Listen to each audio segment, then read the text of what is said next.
जिन yuan ने जब जायन की व्याख्या सुनी तो वह संशय में पड़ गया, लेकिन उसने इस विषय को और नहीं छेड़ा। इसके बजाय उसने उससे थोड़ी और बातचीत की और फिर विदा ले ली। जिन युआन के कमरे से बाहर निकलने के बाद जायन की मुस्कान धीरे धीरे मिट गई और उसके चेहरे पर एक उदास भाव आ गया। जल्द ही उसने जेड बॉक्स बाहर निकाला और चुपचाप उसे देखने लगा। मोनार्क सोल डाइवर्जेंस ने शांत स्वर में पूछा, क्या हुआ? क्या तुम वाकई उस प्राचीन कब्र को देखने की योजना बना रहे हो? बिल्कुल नहीं, जायन ने उपहास किया। हालांकि मुझे नहीं पता कि उसके शब्द सच थे या नहीं, लेकिन मैं कोई नौसिखिया नहीं हूं जो इस खतरे को मोल ले। हालांकि मैं इस सम्राट की कब्र के बारे में काफी जिज्ञासु हूं। अपनी खेती बहाल करने के बाद मैं शायद एक नजर डालने जा सकता हूं। हालांकि ये स्पष्ट है कि उसने यह बात दया के भाव से नहीं कही थी। ये कहते हुए कि हम जल्दी ही दोस्त बन गए, क्या वह मुझे बच्चा समझता है? उस जैसा बुरा आदमी इतनी आसानी से दूसरों को इस गुप्त बात को कैसे बता सकता है, खासकर उस अजनबी को जिससे वह अभी मिला है? उसके इतने उत्साह को देखते हुए ये निश्चित रूप से एक जाल है। बिल्कुल सही, लेकिन अगर वे युवक होते जो अभी अभी संप्रदाय छोड़कर आए हों, तो वे निश्चित रूप से ऐसे लोगों से आसानी से धोखा खा गए होते। उसने मान लिया था कि उसने तुम्हारा विश्वास जीत लिया है और भविष्य में तुम्हारे साथ विश्वासघात करता। मुझे उस समय की याद दिला दिया जब मैं। फिर मोनार्क सोल डाइवर्जेंस ने एक आह भरी और उसकी आवाज अचानक रुक गई।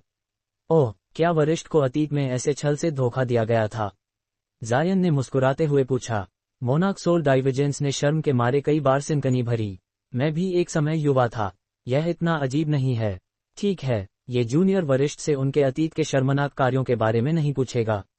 हालांकि ऐसा लगता है कि वीपिंग सोल बीस्ट इस वस्तु में रुचि रखता है। ये वाकई काफी अजीब है। जायन का चेहरा साफ हो गया और उसने अपनी कमर पर लगी आत्मा जानवर की थैली को थपथपाया, जिससे काली रोशनी की एक लकीर निकली। यह मेज पर गिरी और खुद को एक छोटे, 1 फुट लंबे बंदर के रूप में प्रकट किया, जो जेट काले फर से ढका हुआ था। जैसे ही बंदर प्रकट हुआ, उसने हवा में सूंघना शुरू कर दिया और एक हिचकिचाहट भरे भाव के साथ सुनहरे बुलबुले को घूरने लगा। हैरान होकर जायन ने अपनी आध्यात्मिक इंद्रिय को वीपिंग सोल बीस्ट के साथ जोड़ लिया। उसकी प्रतिक्रिया से ऐसा लगा मानो बंदर को सुनहरे बुलबुले से एक साथ थोड़ा डर और उत्साह महसूस हो रहा था।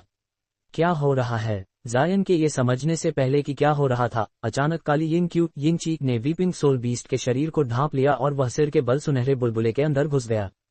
जैसे ही वह अंदर गया, सुनहरा बुलबुला रोशनी से चमक उठा और धूसर लौ की एक लपट उत्पन्न हुई जिसने जानवर के शरीर को लपेट लिया। वीपिंग सोल बीस्ट ने एक पीड़ा भरा भाव पहना और स्थिर रहा, क्योंकि वह धूसर लौ का मुकाबला करने के लिए अपने शरीर के चारों ओर एक पिच काली क्यू छोड़ता रहा। जायन ने ये देखकर त्वरा सिकोड़ ली। हालांकि उसे नहीं पता था कि क्या हो रहा था। ऐसा लग रहा था कि वीपिंग सोल बीस्ट जल्द ही बुलबुले से बाहर नहीं आएगा और धूसर लौ के समर्थन से कुछ खेती कर रहा था। लेकिन उसे सबसे अधिक हैरानी इस बात से थी कि धूसर लौ के प्रकट होने के साथ सुनहरा बुलबुला अचानक कहां से आश्चर्यजनक आध्यात्मिक क्यू के उतार चढ़ाव से भर गया। मोनार्क सोल डाइवर्जेंस ने हैरानी से चीखते हुए कहा, रुको रुको, मैंने ऐसा कुछ पहले देखा है। क्या वरिष्ठ को कुछ याद आया? जायन ने हैरानी से पूछा। मुझे सोचने दो, मोनार्क सोल डाइवर्जेंस ने एक गंभीर आवाज में जवाब दिया, ये बहुत समय पहले की बात है। जब जायन ने ये सुना तो वह चुप रहा और बुलबुले में वीपिंग सोल बीस्ट की ओर देखते हुए सोचने लगा कि क्या हो रहा है। काफी देर बाद मोनार्क सोल डाइवर्जेंस ने अपनी चुप्पी तोड़ी और आश्चर्य के स्वर में बोला, मुझे याद आया। जब मैं यात्रा कर रहा था तो मैंने 10,000 साल पुराने एक शव सम्राट कॉप्स मोनार्क पर ऐसा ही कुछ देखा था, जो कभी एक बौद्ध संप्रदाय का वरिष्ठ भिक्षु था। जब वह एक शव सम्राट बन गया तो उसने अपने क्रिस्टल अवशेष क्रिस्टल रेलिक को एक अविश्वसनीय रूप से शक्तिशाली सुरक्षात्मक खजाने में शोधित कर दिया था।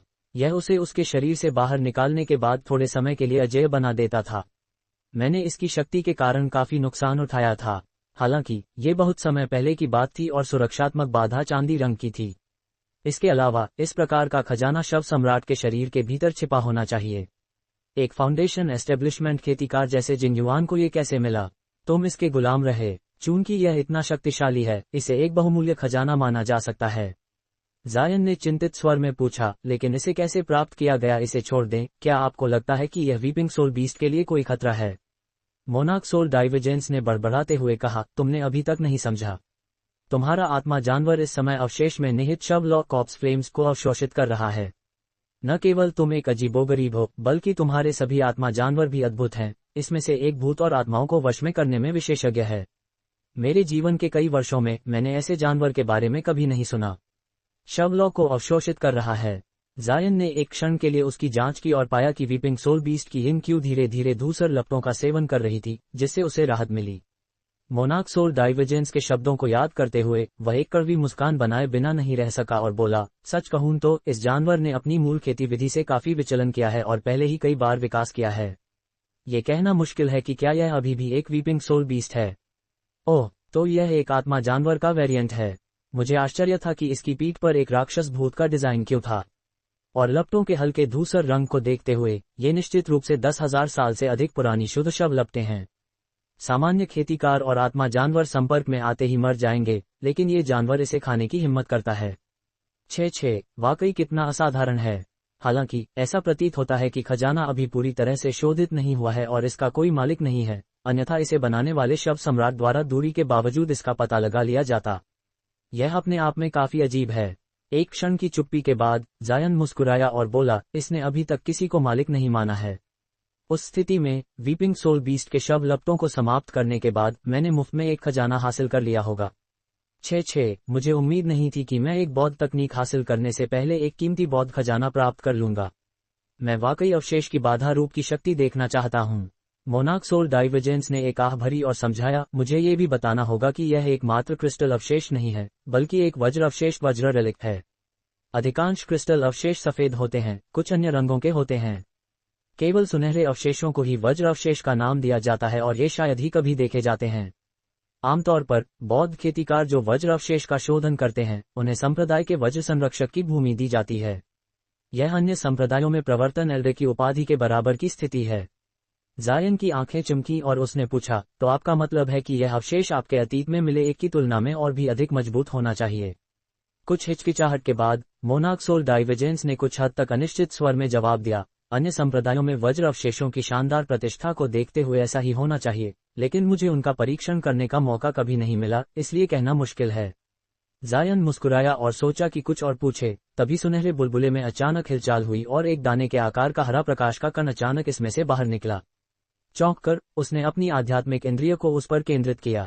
अचानक हरी रोशनी किसी चीज से टकराए और हवा में उछलने लगी। यह उस छिपी हुई आध्यात्मिक इंद्रिय के कारण था जिसे जायन ने उसके चारों ओर लपेटा हुआ था। फिर वीपिंग सोल बीस्ट ने सिसकी भरी और अपनी नाक से प्रकाश की धुंध छोड़ी, जिसने हरी रोशनी को वापस बुलबुले में और फिर अपने पेट में खींच लिया। जायन ने ये देखकर त्वरा सिकुड़ी और सुनहरे बुलबुले को घूरते हुए कुछ अनुमान लगाया। 1000 किलोमीटर से अधिक दूर एक कब्र कक्ष में एक दूसरे के बगल में 3 पत्थर के ताबूत रखे थे। कमरा काफी बड़ा था, जो 300 मीटर से अधिक चौड़ा था और दीवारों पर प्राचीन भित्ति चित्रों के साथ उकेरा गया था, और प्रत्येक कोने में खड़े विशाल तांबे के जार से धुंधली रोशनी आ रही थी, जिन सभी में प्रज्वलित हरी लपटें भरी हुई थीं। जिस क्षण हरी रोशनी का गोला वीपिंग सोल बीस्ट द्वारा निगला गया, ताबूतों में से एक पीड़ा भरी चीख सुनाई दी और एक बड़ी धमाके की आवाज गूंजी, जिसके बाद ताबूत का भारी ढक्कन 10 मीटर हवा में उड़ गया और फिर फर्श पर गिर गया। ताबूत से काली क्यू इकट्ठी हुई और उसमें से एक लंबी छाया अचानक उठी। मेरे राजकुमार पुत्र, क्या हुआ? तुम क्रोधित क्यों हो? कमरे के बीच में ताबूत से एक मध्यम आयु वाले पुरुष की आवाज सुनाई दी। ये शांत, गहरी और गूंजती हुई थी। काली क्यू से ढका लंबा सिलहुट कई बार गरजा इससे पहले कि वह कुछ शब्द बोल पाया। मेरी आध्यात्मिक इंद्रिय की धागा चला गया। तुम्हारी आध्यात्मिक इंद्रिय का धागा चला गया। एक महिला का मधुर स्वर अचानक पास के छोटे ताबूत से सुनाई दिया। शायद किसी ने तुम्हारे द्वारा भेजे गए अवतार को देख लिया और उसे भेज दिया। कोई बात नहीं, यह कोई गंभीर मामला नहीं है। जब तक तुम तुम्हारे लॉर्ड फादर द्वारा दी गई अंडरवर्ल्ड रिवर कॉप्स की खेती जारी रखोगे, तुम इसे जल्द ही बहाल करने में सक्षम हो जाओगे। क्रोध में न आओ। क्या तुम अभी भी अपने स्वभाव को नियंत्रित नहीं कर सकते? लंबे सिलहुट ने फिर अपनी मुट्ठियों से अपनी छाती पीटा और गरजा, पर मेरी वज्र बाधा। तुम उस बाधा का मतलब जो मैंने पिछली बार जागने पर मारे गए भिक्षु से शोधित की थी। क्या मैंने इसे तुम्हें सौंपने से पहले इसका अधिकांश हिस्सा शोधित करने में तुम्हारी मदद नहीं की थी? तुमने इसे अभी तक अपना मालिक क्यों नहीं बना लिया है? मध्यम आयु वाले आदमी की आवाज उदास और बर्फीली हो गई। काला सिलहुट इसे सुनकर हड़बड़ा गया और एक समय के लिए वह क्या बोले इस पर असमंजस की स्थिति में रह गया। महान राजा, कृपया राजकुमार को इसके लिए दोष न दें। मैंने पहले ही उनसे इस मामले के बारे में बात की है। छोटे ताबूत से एक आहट सुनाई दी और इसका ढक्कन खुल गया। उसमें से एक पतला शरीर सीधा बैठ गया, लेकिन मंद रोशनी में महिला के चेहरे को स्पष्ट रूप से देखना मुश्किल था।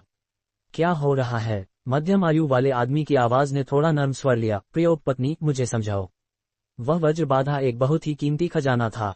मैंने देखा कि मेरे पुत्र की जादुई शक्ति अभी उथली थी, इसलिए मैंने उसे उसकी सुरक्षा के लिए ये दे दिया था, अन्यथा मैं इसे अपने लिए उपयोग करता।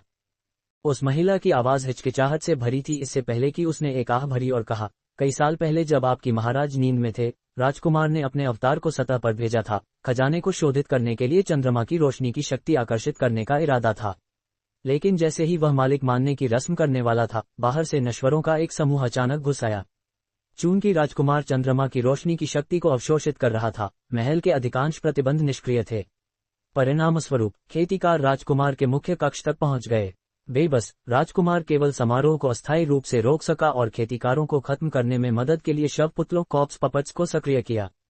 हालांकि उनमें से एक काफी चतुर था और उसने राजकुमार की शव सम्राट के रूप में पहचान कर ली और तुरंत अपनी जान बचाने के बदले में किसी भी प्रतिबंध के तहत रखे जाने की भीख मांगी। राजकुमार ने उसे अपने पास रखने में कुछ क्षमता देखी और उसे प्रतिबंध के तहत रख दिया। और इसका वज्र अवशेष से क्या लेना देना है? मध्यम आयु वाले आदमी की आवाज ने अधीर होकर पूछा।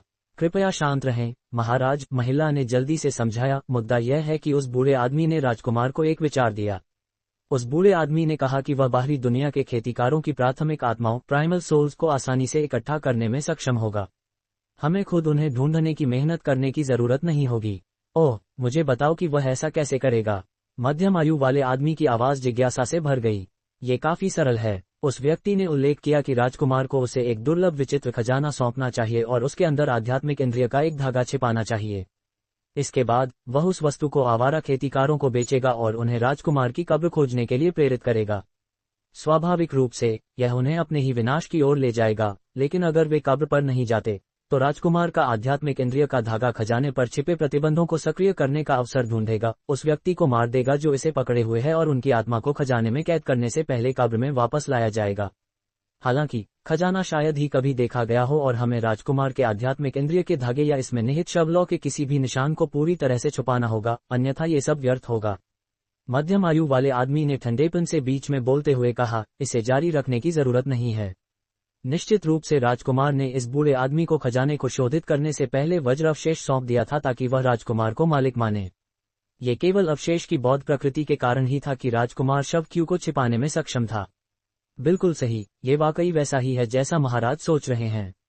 क्योंकि जैसे ही राजकुमार इसका मालिक बन जाता, वज्र अवशेष शव क्यू को और छिपा नहीं पाता और राजकुमार को वर्तमान में जितनी अधिक खेतीकार आत्माओं की आवश्यकता है, उसे जोखिम उठाकर यह सौंप दिया। हालांकि मैंने जानबूझकर बूढ़े आदमी को निर्देश दिया था कि वह किसी भी कोर फॉर्मेशन चरण से ऊपर के खेतीकारों को उकसाए नहीं और यह जोखिम न ले कि अन्य लोग इस नाटक को समझ जाएं। और पिछले कुछ वर्षों में हमें कई खेतीकार बिना किसी दुर्घटना के आपूर्ति कर दिए गए, लेकिन अब ऐसा लगता है कि उस व्यक्ति ने आदेश की अवहेलना की है, जिससे खजाना जब्त हो गया और राजकुमार का आध्यात्मिक इंद्रिय का धागा नष्ट हो गया। हम बाद में उस व्यक्ति की प्राथमिक आत्मा पर प्रतिबंध को सक्रिय करेंगे और उससे ठीक से पूछताछ करेंगे। मध्यम आयु वाले आदमी ने ठंडे स्वर में सिनकनी भरी और कहा, इस छोटी सी चाल में तुमने कितनी खेतीकार आत्माएं हासिल की? मैंने पहले ही जनरल गे को कुछ योजना बनाने के लिए कहा है। एक बार जब वह कर देगा तो हमें खेतीकार आत्माओं की निरंतर आपूर्ति मिलती रहेगी। उन खेतीकारों को फंसाने की कोई और जरूरत नहीं होगी। क्या यही कारण है कि महाराज ने कुछ साल पहले जनरल गे को बाहर भेजा और अकेले लौटे? महिला ने हैरानी से कहा, हाँ, जनरल गे अभी किसी का रूप धारण कर रहा है, एक खेतीकार कबीले को नियंत्रित कर रहा है और उन्हें हमारे लिए काम करवा रहा है। खुद को छिपाने के लिए जनरल गे ने कबीलों के एक गठबंधन को बौद्ध मूल के एक कबीले को नष्ट करने के लिए भी हेरफेर किया। बौद्ध कबीले के एल्डर्स ने देखा कि कुछ ठीक नहीं था और वे एक पास के बौद्ध संप्रदाय को सूचित करना चाहते थे, लेकिन मैंने व्यक्तिगत रूप से उनके कोर फॉर्मेशन खेतीकारों का नरसंहार कर दिया। फिर जनरल गे ने अन्य खेतीकार कबीलों का नेतृत्व किया और उनके बाकी सदस्यों का भी कत्लेआम कर दिया। आदमी की आवाज संतुष्टि के एक निशान के साथ अत्यंत दुष्ट हंसी। एक झटके के स्वर के साथ महिला ने कहा, तो महाराज की योजना है? हे, ये कुछ जटिल नहीं है, तुम्हें इसे देर सवेर समझ में आना ही था। यह एक विचार था जो फैंजियन माउंटेन के हेवनविंड मोनार्क ने अंतिम बार आने पर मुझे दिया था। उसने वही किया था और अभी तक पकड़ा नहीं गया था। जब तक हम सावधान रहेंगे, अगले 300 सालों तक हमें खेतीकार आत्माओं की चिंता नहीं होगी। अगर चीजें बिगड़ भी जाएं, तो हम बस कब्र को स्थानांतरित करके यहां से भाग सकते हैं। ग्रेट जिन में कुछ पुराने एकेंट्रिक लोगों को छोड़कर कौन मुझे रोक सकता है? हेवनविंड मोनार्क, वह निश्चित रूप से एक साधारण चरित्र नहीं है। उसने महाराज को ये रहस्य क्यों बताया? क्या वह कुछ साजिश कर रहा है? महिला की आवाज में अब चिंता का स्वर था। साजिश? निश्चित रूप से वह साजिश कर रहा था। मध्यम आयु वाले आदमी ने गुस्से से कहा, उसने मुझसे 3 हार्ट ब्लड पिल्स का भुगतान ले लिया जो उसने मुझे जो बताया था। फिर भी मुझे इस मामले पर अभी भी बेचैनी महसूस हो रही है। फांगजियान माउंटेन के डेविल पेयर के बारे में कुछ अच्छा नहीं कहा जा सकता। शायद वह महाराज को कब्र से बाहर ले जाना चाहता है। चूंकि हमारी तीनों आत्माएं कब्र के साथ जुड़ी हुई हैं, जब तक हम इसके अंदर रहेंगे बहुत कम लोग होंगे जो हमें हरा पाएंगे। महिला ने चिंता के एक निशान के साथ कहा।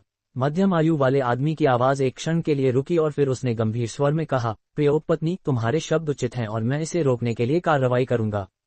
जब भी मैं जाऊंगा, मैं कब्र पर प्रतिबंधों को पूरी तरह से सक्रिय कर दूंगा और यात्रा के दौरान सावधान रहूंगा। नहीं, मैं डेविल पेयर को यह जानने दूंगा कि मैं कब से कब बाहर निकलता हूं। जब तक आप सावधान रहेंगे तब तक सब ठीक होगा, महाराज। महिला की आवाज अचानक मीठी हो गई। वास्तव में महाराज को व्यक्तिगत रूप से कार्रवाई करने का कोई कारण नहीं होना चाहिए। आप बस मामला मुझ पर या अपने अवतारों पर छोड़ सकते हैं। आखिरकार जब तक महाराज सुरक्षित हैं, मुझे किसी भी मजबूत दुश्मन का सामना करने में खुशी होगी।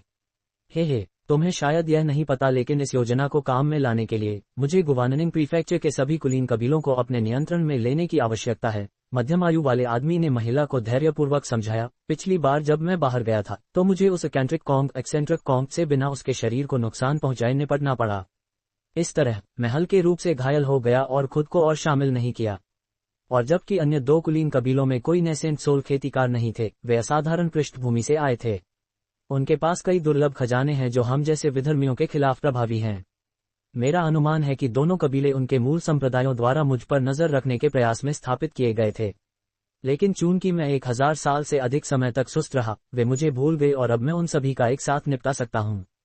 जब ये संप्रदाय मुझे ढूंढेंगे और कार्रवाई करेंगे तो कई साल बीत चुके होंगे और मैं उन खेतीकार आत्माओं की मदद से अगले क्षेत्र में प्रवेश कर लूंगा, जिससे मैं एक स्वर्गीय शव शरीर हेवनली कॉप्स बॉडी का शोधन करने में सक्षम हो जाऊंगा। तो मुझे महाराज को समय से पहले बधाई देनी होगी। स्वर्गीय शव शरीर का शोधन करने के बाद महाराज अब इस कब्र तक सीमित नहीं रहेंगे, महिला ने खुश स्वर में कहा। मध्यम आयु वाले आदमी ने हंसकर कहा, जब वह समय आएगा तो मैं एक ऐसी तकनीक का प्रयोग कर पाऊंगा जो तुम्हारी और राजकुमार की आत्मा को इस कब्र से मुक्त कर सके।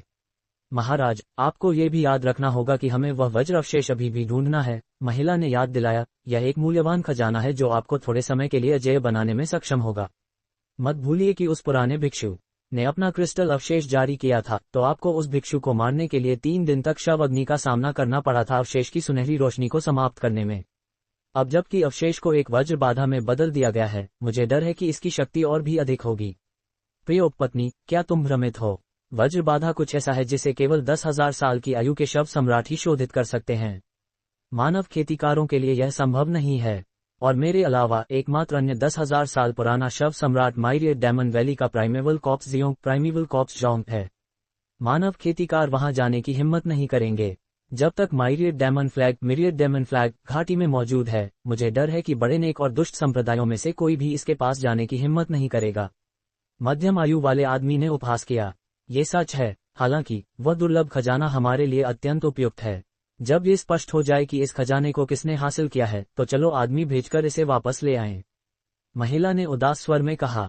हाँ, तुमने न कहा होता तो भी मैं ऐसा ही करता, लेकिन चूंकि उस व्यक्ति ने वज्र बाधा में राजकुमार के आध्यात्मिक इंद्रिय के धागे को देख लिया, तो उन्हें कोई आम आदमी नहीं होना चाहिए। एक बार खजाने का पता लग जाने पर मैं इसे लाने के लिए अपने 2 अवतारों को भेजूंगा। जब तक वह कोई मध्य नेसेंट सोल खेतीकार नहीं है, कोई समस्या नहीं होनी चाहिए। मैं भी जाना चाहता हूँ। काली क्यू से लिपटा लंबा सिलहूट अचानक चुप्पी तोड़कर बोल पड़ा। तुम कैसे बाहर जाओगे? मध्यम आयु वाले आदमी की आवाज उदास हो गई और उसने उसे ठंडे स्वर में डांटा। तुम अपने शरीर में शव क्यू को वापस नहीं ले सकते। कोई भी खेतीकार तुम्हारे असली स्वभाव को देख लेगा। कम बकवास करो और जल्दी खेती करने के लिए ताबूत में जाओ। बड़ा सिलहूट ये देखकर उदास हो गया और उसने बस अपने रोएदार हरे हाथ को हवा में हिलाया और लेट गया, लेकिन फिर उसकी आंखें काली क्यू के माध्यम से भेदती हुई लाल रोशनी के रूप में चमकी मानो क्रोध से। फिर पत्थर का ताबूत का ढक्कन जमीन से वापस उड़ा और ताबूत को एक बार फिर से सील कर दिया। 1000 किलोमीटर से अधिक दूर जायन यह नहीं जानता था कि उस छोटे से आध्यात्मिक इंद्रिय के धागे को मारने से इतनी बड़ी समस्या पैदा होगी।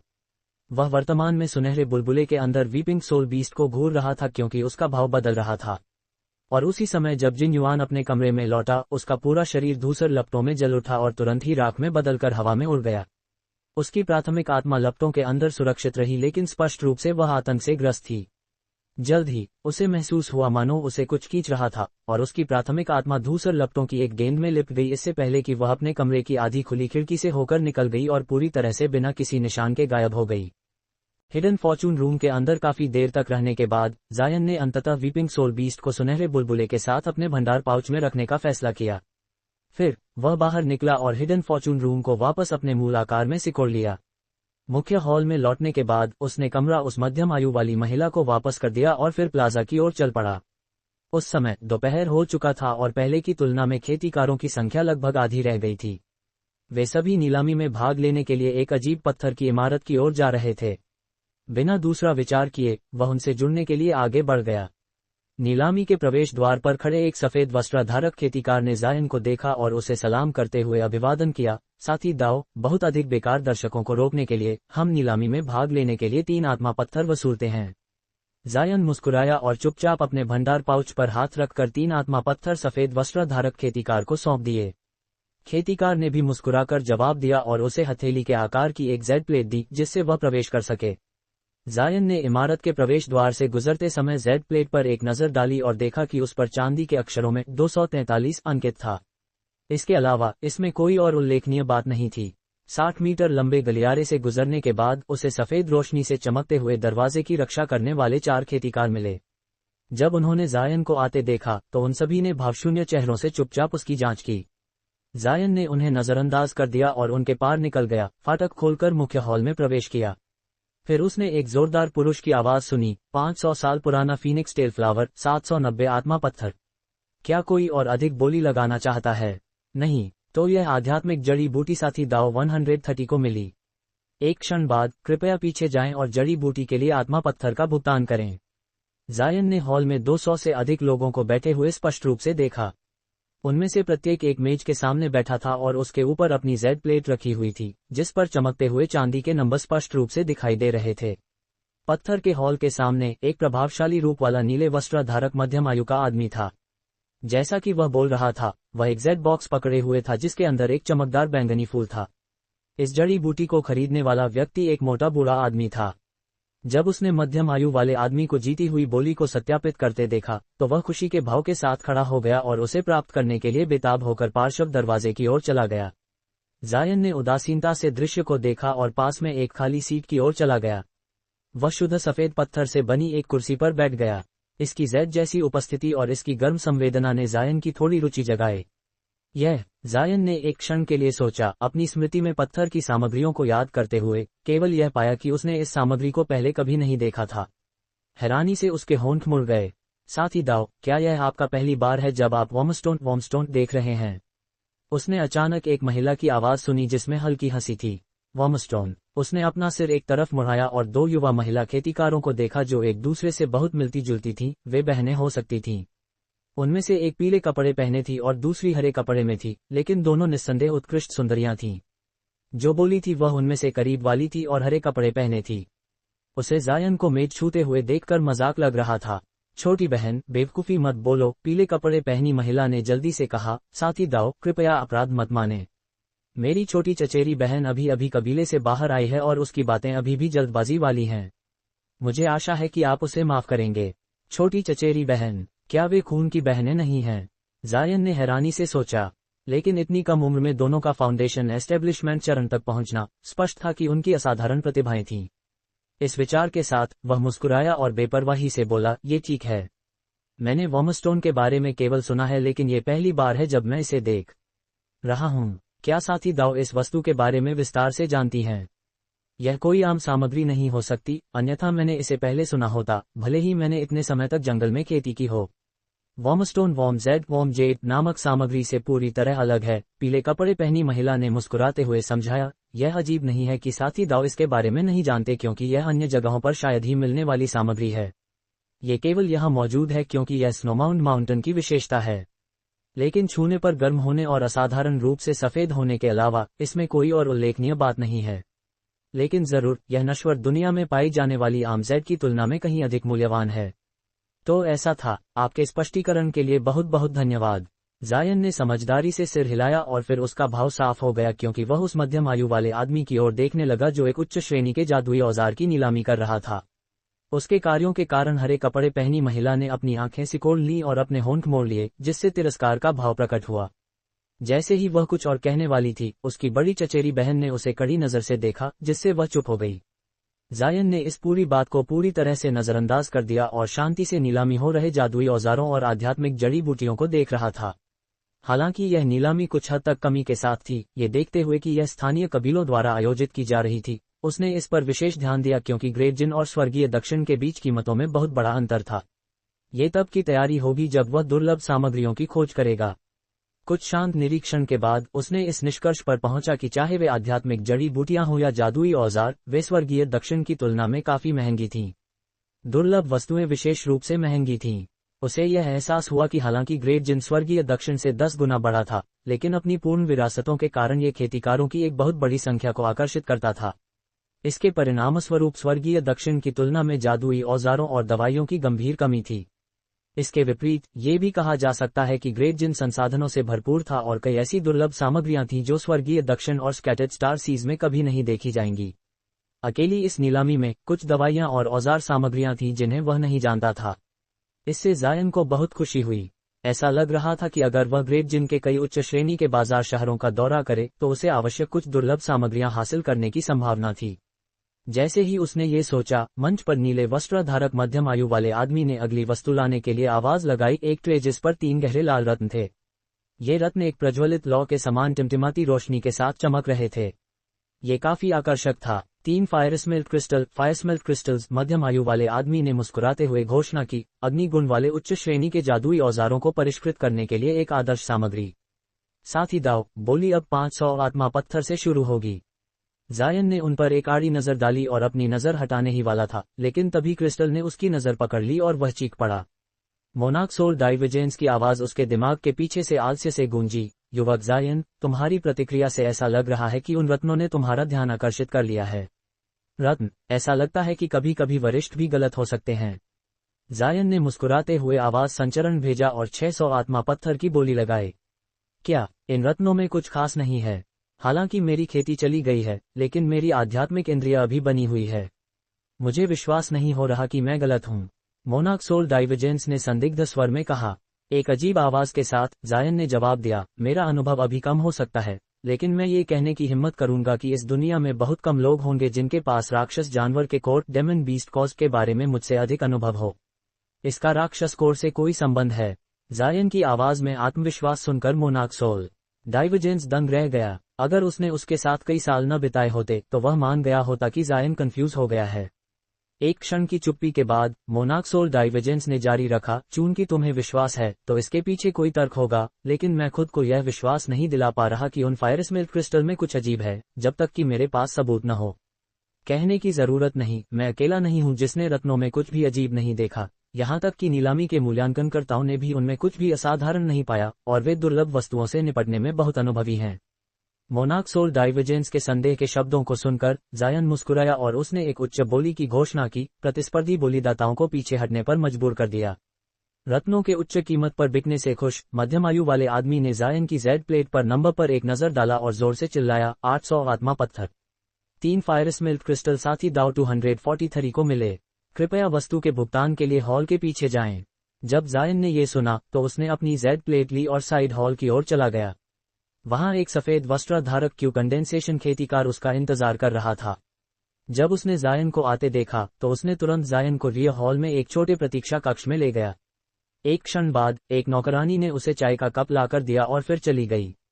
जायन ने चाय के कप पर एक नजर डाला और इसे वैसे ही छोड़ दिया क्योंकि वह शांति से कमरे का निरीक्षण कर रहा था। जल्द ही एक गंजे सिर वाला फाउंडेशन एस्टेब्लिशमेंट खेतीकार चमकते हुए चेहरे के साथ अंदर आया। मैं वाकई शर्मिंदा हूं कि हमने आपको इतनी देर तक प्रतीक्षा कराई। कृपया देखें कि क्या ये वही वस्तु है जिस पर आपने बोली लगाई थी। ऐसा कहने के बाद उसने एक जेड बॉक्स जायन को सौंप दिया। जायन ने जेड बॉक्स को तुरंत खोला और उसमें लाल रोशनी के साथ जलते हुए 3 क्रिस्टल पाए। एक शांत भाव के साथ उसने उनकी सावधानीपूर्वक जांच की और लंबे समय तक चुप रहा। क्या क्या अग्नि पिघला फायर स्मेल्ट क्रिस्टलों में कोई समस्या है? वृद्ध व्यक्ति ने मित्रतापूर्ण हंसी के साथ पूछा। कुछ भी गलत नहीं है, ये वही थे जिन पर मैंने बोली लगाई थी। जायन ने सिर हिलाया और शांत भाव से उत्तर दिया। फिर उसने आत्मा पत्थर स्पिरिट स्टोन्स सौंप दिए, रत्न ले लिए और एक सलाम के साथ वहां से प्रस्थान किया। जैसे ही जायन चला गया, वृद्ध व्यक्ति ने खाली जेड बॉक्स पर एक नजर डाली और उसका चेहरा त्योरीदार हो गया, उसकी आंखों में हल्का संदेह दिखता था। जल्द ही जायन नीलामी में अपनी सीट पर लौट आया और एक चमक के साथ उसके हाथ में एक अग्नि पिघला क्रिस्टल प्रकट हो गया। जायन ने रत्न को एक मुस्कान और स्पष्ट संतुष्टि के साथ देखा। जायन के पास बैठी हरी पोशाक वाली महिला ने उसके चेहरे के भाव देखकर कहा, सहृदय महोदय, फेलो डाउस्ट को 3 अग्नि पिघला क्रिस्टलों पर 800 आत्मा पत्थर खर्च करने पड़े, आप निश्चित ही बहुत धनी होंगे। महिला को शांत भाव से देखने के बाद जायन ने उत्तर दिया, बिल्कुल सही। मैं कुछ समय से उन क्रिस्टलों को खरीदना चाहता था। इन्हें खरीद पाना इस यात्रा के लिए काफी लायक था। जब पीले वस्त्रधारी महिला ने जायन की आंखों में चमक देखी तो उसका दिल कांप उठा और वह अचानक कुछ भी कहने में असमर्थ हो गई। उसके पास बैठी दूसरी महिला ने ये देखा और उसके चेहरे का भाव बदल गया, जैसे उसने कुछ महसूस किया हो। वह भी कुछ नहीं बोली। इस अप्रत्याशित प्राप्ति के बाद जायन नीलामी के शेष समय का बेसब्री से इंतजार करने लगा।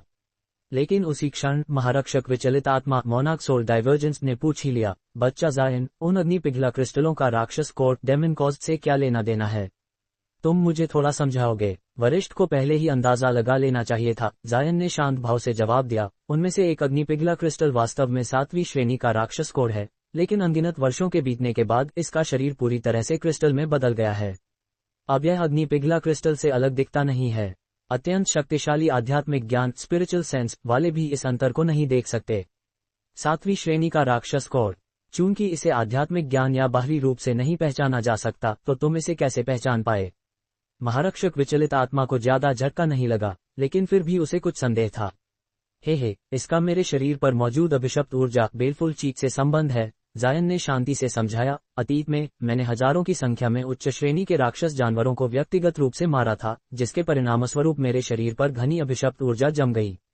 परिणामस्वरूप जब 7वीं श्रेणी का राक्षस कोर बाहर निकाला गया तो मेरे शरीर की अभिशप्त ऊर्जा में हलचल हुई। चूंकि मैंने अतीत में बड़ी संख्या में राक्षस कोरों को संभाला था, इसलिए मुझे उन्हें पहचानने की एक विशेष विधि मालूम है। तो ऐसा था, वृद्ध व्यक्ति हंसा, अगर तुमने वाकई इतने सारे राक्षस जानवर मारे हैं तो ये समझ में आता है कि तुम्हारे शरीर पर इतनी अभिशप्त ऊर्जा क्यों है। हालांकि मैं काफी रुचि रखता हूं कि तुम इतने सारे राक्षस जानवरों को कैसे मार पाए। ऐसा लगता है कि तुम्हारे पास बहुत सारी पुरानी कहानियां हैं जो मुझे अभी तक नहीं बताई गई हैं। ये कुछ भी नहीं है, मुझे बस अतीत में एक मौका मिला था। ज्यादा महत्वपूर्ण यह है कि मुझे डर है कि वरिष्ठ को यह नहीं पता होगा कि क्रिस्टलीकृत राक्षस कोर का क्या उपयोग है। तितर बितर तारा सागर स्कैटर्ड स्टासीज में बिताए अपने वर्षों का जिक्र करने से बचने के लिए जायन ने महारक्षक विचलित आत्मा का ध्यान खींचने के लिए विषय बदल दिया। ओह, ये पहली बार है जब मैंने क्रिस्टल में बदले राक्षस कोर के बारे में सुना है, महारक्षक विचलित आत्मा ने रुचि के साथ कहा। मैं सोचता हूं कि इसका क्या उपयोग किया जा सकता है। क्रिस्टलीकृत राक्षस कोर को अब एक वास्तविक राक्षस कोर नहीं माना जा सकता, जायन ने अपनी ठोड़ी पर हाथ फेरते हुए कहा। अगर इसे गोली पिल बनाने के दौरान उपयोग किया जाए तो यह एक जहर में बदल जाएगा जो सामान्य खेतियान कल्टिवेटर्स के लिए घातक होगा। वास्तव में ये सामग्री उड़ने वाली सुइयों फ्लाइंग नीडल्स को परिष्कृत करने के लिए एक आदर्श सामग्री है। ऐसा कहा जाता है कि जब इससे एक उड़ने वाली सुई बनाई जाती है तो सुई की गति इतनी तेज होगी कि जैसे ही इसे छोड़ा जाएगा ये तुरंत दुश्मन पर प्रहार करेगी। और सबसे डरावनी बात यह है कि इस सामग्री से बनी उड़ने वाली सुई उड़ान के दौरान लगभग अदृश्य होगी, जिससे ये छिपके हमले के लिए एक आदर्श हथियार बन जाएगी। हालांकि चूंकि क्रिस्टलीकृत राक्षस कोर बनना अत्यंत कठिन है और ऐसे बहुत कम खेतियान हैं जो इन्हें पहचान सकते हैं, इसलिए ये शायद ही कभी मिलते हैं। अगर मेरी अभिशप्त ऊर्जा न होती तो मैं खुद इसे पहचान नहीं पाता। संयोगवश जायन ने एक बार एक जेड स्लिप पढ़ी थी जिसमें राक्षस कोर से बनी उड़ने वाली सुई की परिष्करण विधि दर्ज थी। जब उसने तितर बितर तारा सागर में जेनिथ यिन के मालिक को मारा था तो उसने रुचि के कारण इस जेड स्लिप को देखा था और क्रिस्टलीकृत राक्षस कोर प्राप्त करने के बाद ही उसे याद किया था। मैंने इससे पहले कभी नहीं सुना। ऐसा लगता है कि दुनिया में अनगिनत विचित्र चीजें हैं। मुझे डर है कि ऐसा कोई खेतियान नहीं है जिसने नश्वर दुनिया के सभी क्षेत्रों की यात्रा की हो। मेरे ज्ञान के अनुसार हमारे दिव्य दक्षिण हेवनली साउथ के अलावा कम से कम 6 अन्य खेती संसार हैं। उनमें से कुछ सुरक्षित रूप से खोजे जा सकते हैं और अन्य जोखिम भरे हैं। अपने जीवनकाल के दौरान मैंने महान जिन ग्रेट जिन के अलावा 2 अन्य क्षेत्रों का दौरा किया। अपने घटते जीवनकाल के कारण मैं दिव्य दक्षिण लौट आया और अपने जीवन को बढ़ाने की तकनीकों का जिद्दी से शोध किया। महारक्षक विचलित आत्मा का स्वर पूरी तरह से म्लान और उदास हो गया। वरिष्ठ को इतने निराश होने की आवश्यकता नहीं है। मृत्यु का चक्र कुछ ऐसा है जिसके सब समान रूप से अधीन हैं। भले ही आप आत्मा क्षेत्र स्पिरिट रेल्म में चढ़ गए हों, तो भी जरूरी नहीं कि आप अपने जीवनकाल की बेड़ियों से मुक्त हो गए हों और केवल अमर लोगों से भरी दुनिया में प्रवेश कर रहे हों। लेकिन हम जैसे नश्वरों के लिए आत्मा क्षेत्र में चढ़ना अत्यंत कठिन है। प्राचीन काल से ऐसा करने में केवल कुछ लोग ही सफल रहे हैं। जायन ने ऐसा कहते हुए महसूस किया कि उसके भीतर कुछ हलचल हुई। हे, मैं अभी भी हार नहीं मानना चाहता।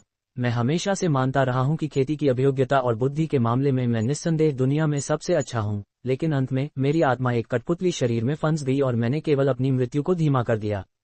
अगर मुझे एक और मौका मिला होता तो मैं बिना किसी बड़ी कठिनाई के देवता परिवर्तन डेटी ट्रांसफॉर्मेशन चरण में प्रवेश कर गया होता। महारक्षक विचलित आत्मा ने खेद के साथ बुदबुदाया और आगे बढ़ने पर उसकी आवाज धीरे धीरे कम होती गई। जब जायन ने ये सुना तो उसे अपने दिल में गहरे एक उदासी का एहसास हुआ। अतीत में उसने सुदूर पश्चिम फार वेस्ट में एक संप्रदाय की स्थापना की थी और दिव्य दक्षिण में कोई भी उसका मुकाबला नहीं करता था। वह जायन से भी अधिक प्रसिद्ध था और बेशक अद्वितीय था, लेकिन वह कभी भी देवता परिवर्तन चरण में प्रवेश नहीं कर सका। उसका ये दयनीय अंत जायन के दिल पर भारी था। महारक्षक विचलित आत्मा की वर्तमान परिस्थितियां एक बहुत ही संभावित संभावना थी जिसमें जायन खुद को पा सकता था। उस विचार के साथ जायन के चेहरे पर उदासी छा गई और उसने आगे कुछ नहीं कहा। नीलामी हमेशा की तरह आगे बढ़ी और समय के साथ साथ वस्तुएं और भी कीमती होती गईं, लेकिन ऐसा कुछ भी नहीं था जिसने जायन का ध्यान आकर्षित किया हो। जब नीलामी में अंतिम जादुई खजानों और गोलियों की बोली लगाई जा रही थी, तो जायन का धैर्य खत्म हो गया और उसने तुरंत नीलामी छोड़ दी, जिससे उसके पास बैठी दोनों महिलाओं की नजरें उस पर टिक गईं। वहां से जाने के बाद उसने अन्य बूथों पर कोई ध्यान नहीं दिया और चौक से बाहर निकल गया और कई इमारतों के चारों ओर अनमने भाव से घूमता रहा। जब वह अन्य विदेशी खेतियानों और तीन कुलीन वंशों के कुछ शिष्यों के पास से गुजरा तो उसने उन पर भी ज्यादा ध्यान नहीं दिया। धीमे और स्थिर कदमों से वह धीरे धीरे एक बहुत अधिक सुदूर क्षेत्र की ओर बढ़ा। एक कप चाय पीने के समय के बाद जायन रुक गया और किनारे की ओर देखा। वह अब एक इमारत के सामने था जिसके अंदर एक सफेद पोशाक वाला स्थापना चरण फाउंडेशन एस्टैब्लिशमेंट का खेतियान खड़ा था। वह खेतियान इर्द गिर्द देख रहा था जैसे वह किसी का इंतजार कर रहा हो। भावहीन चेहरे के साथ जायन ने जल्दी से अपनी आध्यात्मिक इंद्रियों स्पिरिचुअल सेंस का चारों ओर प्रयोग किया और पाया कि उसके पास कोई अन्य खेतियान नहीं थे, न ही कोई शक्तिशाली प्रतिबंध थे। निकटतम खेतियान 300 मीटर से अधिक दूर थे और वे इस क्षेत्र पर ध्यान नहीं देंगे। परिणामस्वरूप वह इमारत के अंदर खड़े खेतियान के पास गया। भयंकर दिखने वाले आदमी को जायन के प्रकट होने पर आश्चर्य हुआ और उसने पूछा, क्या सहृदय महोदय का यहाँ कोई काम है? जब जायन उसके पास पहुंचा तो वह मुस्कुराया और बोला, क्या आप कोंड वंश कॉन्ग क्लैन के खेतियान हैं? बड़े आदमी ने जायन को नापा और देखा कि उसकी कमर पर विभिन्न प्रकार के थैले लटके हुए थे। चूंकि वह कोई भटकता हुआ खेतियान नहीं लगता था, इसलिए बड़े आदमी ने विनम्रता से उत्तर दिया, बिल्कुल सही। मैं कोंड वंश का मुख्य बाहरी मामलों का परिचारक हूँ। क्या सहृदय महोदय, मुझे आपके वंश के स्वामी क्लैन मास्टर के साथ कुछ बातचीत करनी है। क्या आप उन्हें ये बता सकते हैं? जायन ने मित्रतापूर्ण स्वर में पूछा। वंश स्वामी से मिलना? मुझे डर है कि यह संभव नहीं है, बड़े आदमी ने त्योरी चढ़ाते हुए कहा। हमारे वंश स्वामी वर्तमान में महत्वपूर्ण मामलों को संभाल रहे हैं। वे किसी अजनबी से आकस्मिक रूप से नहीं मिल सकते। अगर यह महत्वपूर्ण है तो आप इसे मुझे बता दें। जायन ने जानबूझकर हिचकिचाहट दिखाई और फिर कहा, बहुत अच्छा।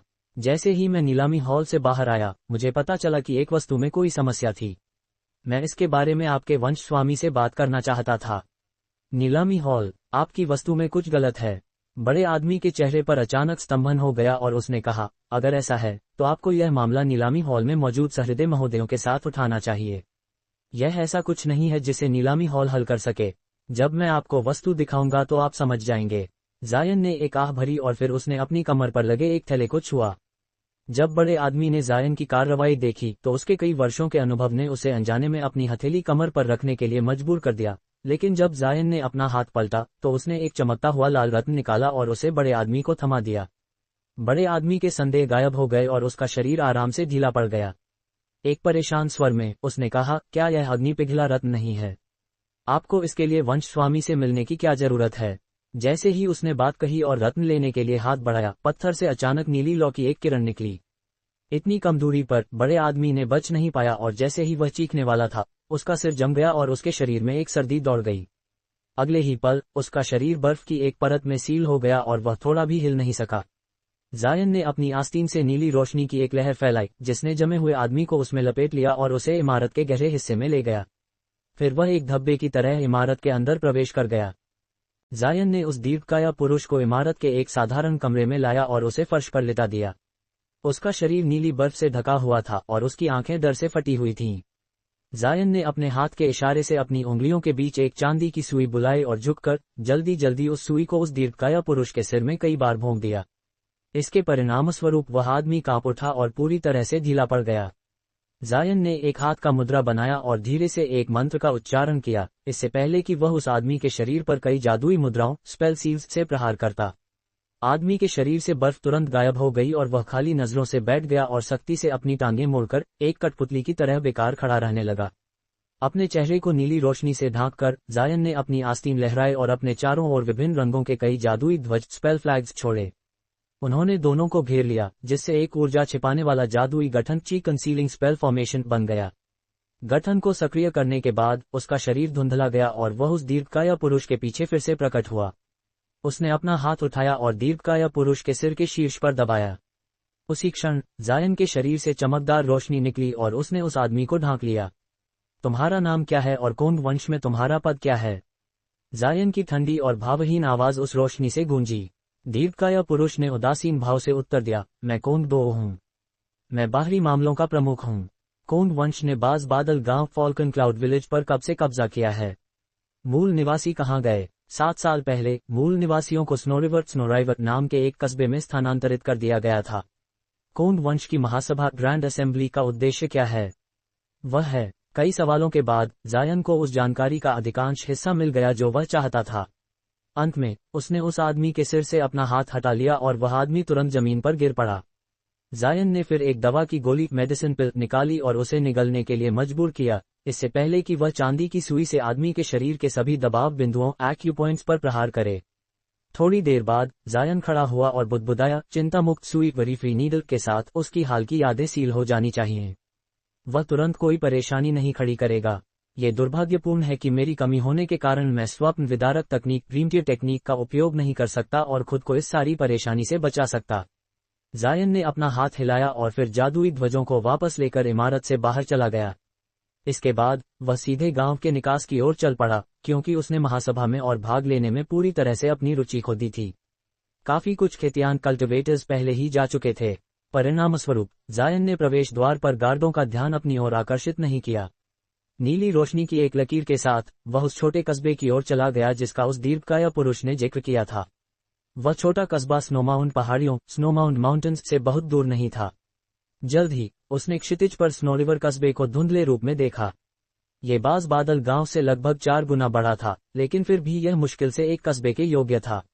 जब वह वहां पहुंचा तो देर हो चुकी थी और आसमान अंधेरा था। सड़कों पर बहुत कम लोग भटक रहे थे। परिणामस्वरूप जायन के आगमन ने किसी का ध्यान नहीं खींचा। जैसे ही वह सड़कों पर चल रहा था, उसने धीरे धीरे अपनी आध्यात्मिक इंद्रियों स्पिरिचुअल सेंस को छोड़ा। अगर कोई प्राणकोश नैसेंट सोल खेतियान पास में छिपे हों। जैसा कि उसने उम्मीद की थी, कस्बे में खेतियान थे, लेकिन उनमें से अधिकांश निम्न श्रेणी के थे। इन खेतियानों में सबसे उच्चतम एक कोर गठन फॉर्मेशन का खेतियान था जो कस्बे के दक्षिण पश्चिम कोने में एक आंगन में छिपा हुआ था। जैसा कि जायन ने चोरी छिपे कस्बे में अपनी आध्यात्मिक इंद्रियों को घुमाया, उनमें से किसी ने भी उसे थोड़ी भी महसूस नहीं किया। कस्बे में कोई खतरा न होने की पुष्टि करने के बाद उसने अपनी आभा छुपाई और सड़क पर चलता रहा, कभी कभी अपनी आंखें दोनों तरफ घुमाते हुए जैसे वह कुछ ढूंढ रहा हो। जल्द ही वह एक चौड़े चौराहे पर पहुंचा जो कस्बे का केंद्र लग रहा था। उसने एक सराय इन के बोर्ड पर एक नजर डाली और रुकने से पहले अपनी आंखें सिकोड़ लीं। साइन बोर्ड 1 मीटर लंबा था और उस पर चांदी के शब्दों में सुखद आगमन प्लेजेंट अराइवल लिखा था। यह महान जिन ग्रेट जिन में सरायों का एक आम नाम था। कम से कम सैकड़ों, अगर हजारों नहीं तो जरूर होंगे। जायन विशेष रूप से बोर्ड के कोने पर बने चायदानी टीपॉट के निशान को घूर रहा था और उसकी आंखें भटक रही थीं। इसे थोड़ी देर तक जांचने के बाद उसने एक गहरी सांस ली और छोटी सराय की ओर देखा। देखकर कि आसपास कोई नहीं था, उसका आकार धुंधला गया और हल्की पीली रोशनी की एक चमक के साथ वह दरवाजे से ऐसे गुजर गया मानो वहां कोई दरवाजा ही न हो। मुख्य हॉल पिच अंधेरा और पूरी तरह शांत था। यह अज्ञात था कि कोई मेहमान थे या वे सभी सो रहे थे। कुछ विचार के बाद जायन ने अपनी आंखें बंद कर लीं और अपनी आध्यात्मिक इंद्रियों को छोड़ दिया, अपने मन को उस स्थान की छवि के साथ विलय कर दिया। फिर वह चुपचाप हवा का एक झोंका बनकर अंधेरे में गायब हो गया। सुखद आगमन। सराय का मालिक अपने देर के 50 के दशक में एक सिकुड़ा हुआ वृद्ध था और गांव के सबसे धनी लोगों में से एक था। एक व्यस्त दिन के बाद वह गहरी नींद में सो गया था। उसने एक युवा उपपत्नी को अपनी बाहों में भींच रखा था जिससे उसने इस साल की शुरुआत में शादी की थी। लेकिन अचानक उसे हड्डी को थर्रा देने वाली एक बर्फीली हवा का झोंका महसूस हुआ, जिससे वह पूरी तरह जाग गया। उसने अचानक अपनी आंखें खोली और ठंडे पसीने से तरबतर हो गया। घोर अंधेरे में उसके बिस्तर के पास कोई खड़ा था, जो ठंडी चमकदार आंखों से उसे घूर रहा था। तुम। जैसे ही वह चीखने वाला था, एक चांदी की रेखा चमकी और उसका गला सुन्न हो गया। उसकी आवाज तुरंत रुक गई। जोर मत बोलो। हालांकि सराय में कोई खेतियान नहीं है, फिर भी मैं किसी को घबराना नहीं चाहता। मैं बस इस वस्तु के बारे में आपसे बात करना चाहता हूँ। जायन ने अपना हाथ उठाया और वृद्ध के सामने चांदी की रोशनी से चमकती हुई एक चाबी प्रकट हो गई। जब वृद्ध ने ये चाबी देखी तो उसका शरीर कांप उठा और फिर आराम हो गया। अचानक उसके चेहरे पर खुशी का भाव आ गया।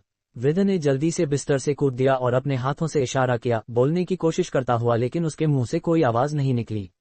जायन मुस्कुराया और अपना हाथ उठाकर आदमी के गले से एक चांदी की सुई निकाल ली। वृद्ध ने कई बार खांसा और अंततः अपनी आवाज वापस पा ली। फिर उसने पूछा, क्या आप मुझे चांदी की चाबी की जांच करने की अनुमति देंगे? क्षण भर की हिचकिचाहट के बाद जायन ने उसे सौंप दिया। वृद्ध ने चांदी की चाबी ली और लंबे समय तक जांच की और फिर दोनों हाथों से जायन को वापस दे दी। एक आदरणीय अभिव्यक्ति के साथ उसने जायन को गहराई से प्रणाम किया और कहा, क्या आप महान युवा मालिक यंग मास्टर हैं? आपने पहले ही चाबी देख ली है। जायन ने कहा, क्या कोई समस्या है? कोई नहीं। चूंकि युवा मालिक ने मुझे ढूंढा और उसके पास असली चाबी है, आपकी पहचान निश्चित है। लेकिन वृद्ध ने फिर अपनी नजर उस युवती पर डाली जो उसके पीछे सो रही थी। जायन ने पलक झपकाए और शांत भाव से कहा, चिंता न करें, मैंने आपको जगाने से पहले उसे एक जादू के अधीन कर दिया है। आप चाहे कितना भी जोर से चिल्लाएं, वह उसमें से कुछ भी नहीं सुनेगी। यह अच्छा है, वृद्ध ने ईमानदारी से कहा। कई वर्षों के बाद कुलस्वामी क्लैन मास्टर ने मुझसे संपर्क नहीं किया। मैं केवल एक नश्वर व्यक्ति हूँ, इसलिए मुझे नहीं पता था कि क्या हो रहा है। मैंने कोई जांच नहीं की, डर के मारे कि मैं अन्य खेतियानों का ध्यान आकर्षित कर लूंगा। अब जबकि युवा मालिक ने चांदी की चाबी ला दी है, मैं आखिरकार आराम कर सकता हूँ। अगर कुल प्रमुख ने यह न बताया होता कि आपने अपना रूप बदल लिया है, तो मैं इस पर विश्वास करने की हिम्मत नहीं करता। फैंग वंश फंग क्लैन के साथ वाकई कुछ हो गया है। इस तरह मुझे गुप्त भंडार सीक्रेट रिजर्व्स को खोलना होगा और कुछ वस्तुएं बाहर निकालनी होंगी। कुल प्रमुख के अलावा कोई भी इसके स्थान के बारे में नहीं जानता। उसने आपके पास एक बैकअप नक्शा छोड़ा होगा। मुझे दीजिए, जायन ने स्पष्ट शब्दों में और आदेशात्मक स्वर में कहा। जी, चूंकि आपके पास भंडार की चाबी है, तो स्पष्ट है कि आप इसे खोलने के योग्य हैं। एक क्षण प्रतीक्षा कीजिए, युवा मालिक। वृद्ध ने फिर खुद को कई कपड़ों में लपेटा और जायन को सराय के पिछवाड़े में ले गया। आंगन में पहुंचने के बाद वृद्ध ने एक लोहे का कुदाल उठाया और आंगन के एक साधारण कोने में खोदना शुरू कर दिया। इसके बाद उसने अपने हाथों से मिट्टी को सावधानीपूर्वक खोजा और अंततः एक साधारण दिखने वाला पत्थर की ईंट स्टोन ब्रिक पाई। उस समय वह पहले से ही पसीने से तरबतर था। वृद्ध ने वह ईंट जायन को सौंप दी और कहा, गुप्त भंडार का स्थान इसमें सील है। इस पर एक प्रतिबंध है और मैं इसे खोलने में असमर्थ हूं, लेकिन युवा मालिक इसे खोल सकेंगे। जरूर मैं कर सकता हूं। जायन ने ईंट को कुछ आकल्पनात्मक नजरों से देखा और संतुष्टि से सिर हिलाया। फिर एक कठोर अभिव्यक्ति के साथ उसने आदेश दिया, अब जब मेरे पास यह वस्तु है, तो आपको यहाँ और नहीं रहना चाहिए। बहुत दूर यात्रा करें और अपनी पहचान छुपाएं। वृद्ध की अभिव्यक्ति इसे सुनकर मलान हो गई। तो फैंग वंश के साथ वाकई कुछ हो गया होगा।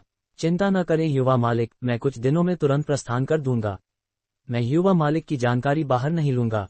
जायन ने पत्थर की ईंट को अपने पास रख लिया और वृद्ध के मलान चेहरे पर एक बार फिर नजर डाली। हृदय परिवर्तन के साथ उसने अपना हाथ पलटा और वृद्ध को एक छोटी नीली बोतल दी। आप जानते हैं कि अब स्थिति क्या है। चूंकि आप हमेशा फैंग वंश के प्रति वफादार रहे हैं, ये दवा की गोलियों की बोतल ले लें। हालांकि आप केवल एक नश्वर हैं, गोलियां आपके शरीर को मजबूत करेंगी और आपको लंबा जीवन जीने देंगी। वृद्ध कुछ क्षणों के लिए दंग रह गया और फिर खुशी खुशी जवाब दिया, आपकी उदारता के लिए बहुत बहुत धन्यवाद युवा मालिक। जायन ने अपना हाथ लहराया और भावहीन अभिव्यक्ति के साथ कहा, अच्छा, मैं अब जा रहा हूं। अपना ख्याल रखना। फिर एक नीली चमक के साथ वह निशानी छोड़े बिना सराय से गायब हो गया। वृद्ध ने आश्चर्य से अपने चारों ओर देखा और लंबे समय बाद उसने पुष्टि की कि जायन चला गया है। फिर उसने अपना सिर झुकाया और खाली मन से दवा की बोतल को देखा और एक आह भरी। ... जब जायन सराय से निकला तो वह तुरंत कस्बे से बाहर उड़ गया और एक सुनसान पहाड़ खोजने चला गया। नीचे उतरने के बाद उसने हथेली के पलटने पर एक नीली ईंट को बुला लिया। हाथ में ईंट लेकर जायन ने उस पर करीब से नजर डाली और अपना दूसरा हाथ उसके सामने से घुमाया। नीली रोशनी में चमकती उंगलियों ने ईंट की सतह को छुआ, जिससे उसमें सफेद रोशनी की लहरें उठीं। उसके होंठ मुस्कान में मुड़ गए और उसने सिर हिलाया। यह ईंट फंग यू के बताए अनुसार थी। ये वास्तव में एक भंडारण थैला स्टोरेज पाउच था जो प्रच्छन्न था, लेकिन इसे एक विशिष्ट मंत्र से खोला जाना आवश्यक था। अगर इसे जबरदस्ती खोला जाता तो इसमें रखी वस्तुएं राख में बदल जातीं। जायन को यह मंत्र फैंग यू से उसकी मृत्यु से पहले मिला था और अब उसने इसका उच्चारण किया। तांत्रिक अक्षरों टैलिस्मैन कैरेक्टर्स से भरी नीली रोशनी की एक गेंद फूंकी। यह ईंट पर आक्रमण करके उसे अपने में समाहित कर गई। जल्द ही उसने एक हाथ से मंत्र मुद्रा बनाई और अपनी उंगली से ईंट के हर कोने पर तेजी से दबाव डाला। एक हल्की धमक के साथ उसकी सतह पर एक पिच काला छेद प्रकट हो गया। उसने अपना हाथ उसमें डालने का जोखिम नहीं उठाया। इसके बजाय उसने ईंट के निचले हिस्से पर थप्पड़ मारा और वह रोशनी में कांपने लगी, जिससे छेद से दो वस्तुएं निकलकर उड़ गईं। एक कई इंच बड़ी जेड स्लिप थी और दूसरी कसकर बंधे दस्तावेजों का ढेर था। उसने एक हाथ से हवा में उन्हें आसानी से पकड़ लिया। ईंट को अपने पास रखने के बाद जायन ने दस्तावेजों पर कोई ध्यान नहीं दिया और तुरंत अपनी आध्यात्मिक इंद्रियों स्पिरिचुअल सेंस को जेड स्लिप में डुबो दिया। देर तक नहीं, उसके चेहरे के भाव बिगड़ गए और वह उदास हो गया। महारक्षक विचलित आत्मा मोनार्क सोल डाइवर्जेंस ने उसकी प्रतिक्रिया देखी और पूछा, यह क्या है? क्या इसमें फैंग वंश की गुप्त गुफा का स्थान नहीं है? ये वहां है और इसमें इसके सटीक स्थान का भी विस्तार से वर्णन है। एक लंबी आह भरने के बाद जायन ने अपनी आध्यात्मिक इंद्रियों को जेड स्लिप से वापस ले लिया और उसका चेहरा त्योरीदार हो गया। तो फिर आप इतने उदास क्यों हैं? क्या गुफा किसी खतरनाक जगह पर है? 10,000 वर्ष की आयु के करीब पहुंचने वाले एक विचित्र व्यक्ति होने के नाते महारक्षक विचलित आत्मा ने सही अनुमान लगाया। जायन ने आह भरी और एक असहाय अभिव्यक्ति पहने हुए कहा, संभव है कि मुझे परेशानी का सामना करना पड़े। गुप्त गुफा स्नोमाउंट पहाड़ियों स्नोमाउंट माउंटेन्स के गहरे में स्थित है। फैंग वंश ने इसे वहां क्यों स्थापित किया? क्या उन्हें नहीं पता था कि पहाड़ों के बारे में कुछ अजीब बातें हैं और वहां अक्सर खेतियान गायब हो जाते हैं? महारक्षक विचलित आत्मा ने हक्का बक्का स्वर में कहा, कौन जानता है? जायन ने एक विषादपूर्ण मुस्कान के साथ कहा, शायद फैंग वंश के पूर्वज को लगा होगा कि क्षेत्र जितना अधिक खतरनाक होगा उतना ही सुरक्षित होगा। महारक्षक विचलित आत्मा ने आलस्य से कहा, चूंकि वे हमेशा इस गुप्त गुफा का उपयोग करते थे तो ये बहुत खतरनाक नहीं होनी चाहिए। बहुत चिंता करने का कोई मतलब नहीं है। मुझे आशा है, अब जबकि मुझे नक्शा मिल गया है तो मैं कुछ अज्ञात खतरे के कारण इसे जाने नहीं दे सकता। अगर सब ठीक रहा तो मैं एक दिन में वहां पहुंच जाऊंगा। इसके बाद जायन ने जेड स्लिप को अपने पास रखा और फिर दस्तावेजों में से एक उठाया, उसे पलटा और आश्चर्य की आवाज निकाली। फिर उसने कहा, ये फैंग वंश की नश्वर दुनिया में संपत्तियों के कागजात हैं। कहा जा सकता है कि उनके पास क्षेत्र में सबसे अधिक भूमि है। क्या इसमें कुछ अजीब है? महारक्षक विचलित आत्मा ने पूछा। महान जिन ग्रेट जिन के कुलीन वंशों और दिव्य दक्षिण हेवनली साउथ के अमर वंशों में काफी अंतर है। नश्वर दुनिया में हस्तक्षेप करना काफी सामान्य माना जाता है और उच्च रैंकिंग वाले सरकारी अधिकारियों और धनी लोगों के साथ बातचीत करना कोई अपमान नहीं है। यहां तक कि भटकते हुए खेतियान वेग्रेंट कल्टिवेटर्स भी मदद के लिए उन तक पहुंचते हैं। न केवल महान जिन एक विशाल भूमि पर फैला है, बल्कि वहां रहने वाले नश्वर लोग दिव्य दक्षिण की तुलना में बहुत अधिक घनत्व में मौजूद हैं।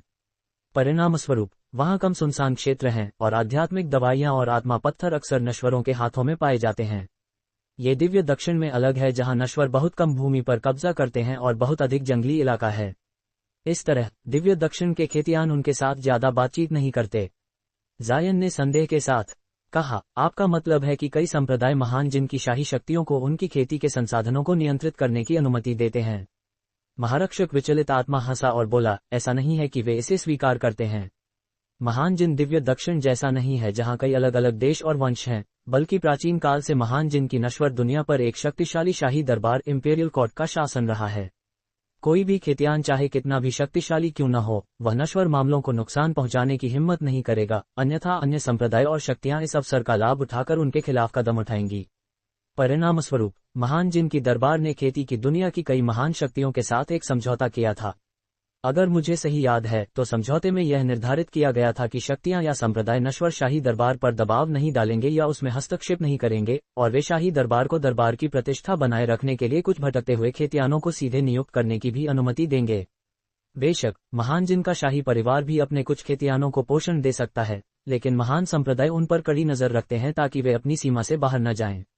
महारक्षक विचलित आत्मा ने आगे कहा, इन सभी महान शक्तियों के लिए खेती के संसाधन और मानव शक्ति प्राप्त करने के लिए उन्होंने शाही परिवार और शाही दरबार के साथ गुप्त रूप से समझौते किए थे।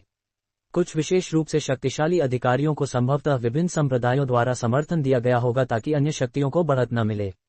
इन परिस्थितियों में संप्रदायों से कुलीन वंश पैदा होने लगे और परिणामस्वरूप कुलीन वंशों ने धीरे धीरे कई नश्वर संपत्तियां जमा कर ली और नश्वर दुनिया के साथ बातचीत करने के आदी हो गए। हालांकि इन भूमियों पर खेती के संसाधन होने चाहिए क्योंकि उन्हें इतने सावधानीपूर्वक संग्रहित किया गया है। ये किसी भी कुलीन वंश के अस्तित्व के लिए महत्वपूर्ण है। जायन ने ये सुनकर आश्चर्य से अपनी ठोड़ी पर हाथ फेरा। चूंकि ये दस्तावेज इतने महत्वपूर्ण हैं, तो इन्हें यहाँ क्यों रखा गया था? जायन ने विचार किया, क्या फैंग वंश के मालिक ने महसूस किया कि कुछ होने वाला है और उन्होंने उन्हें आकस्मिक उपाय के रूप में यहाँ रखा था? ये संभव है, लेकिन इसका हमसे कोई लेना देना नहीं है, महारक्षक विचलित आत्मा ने कहा।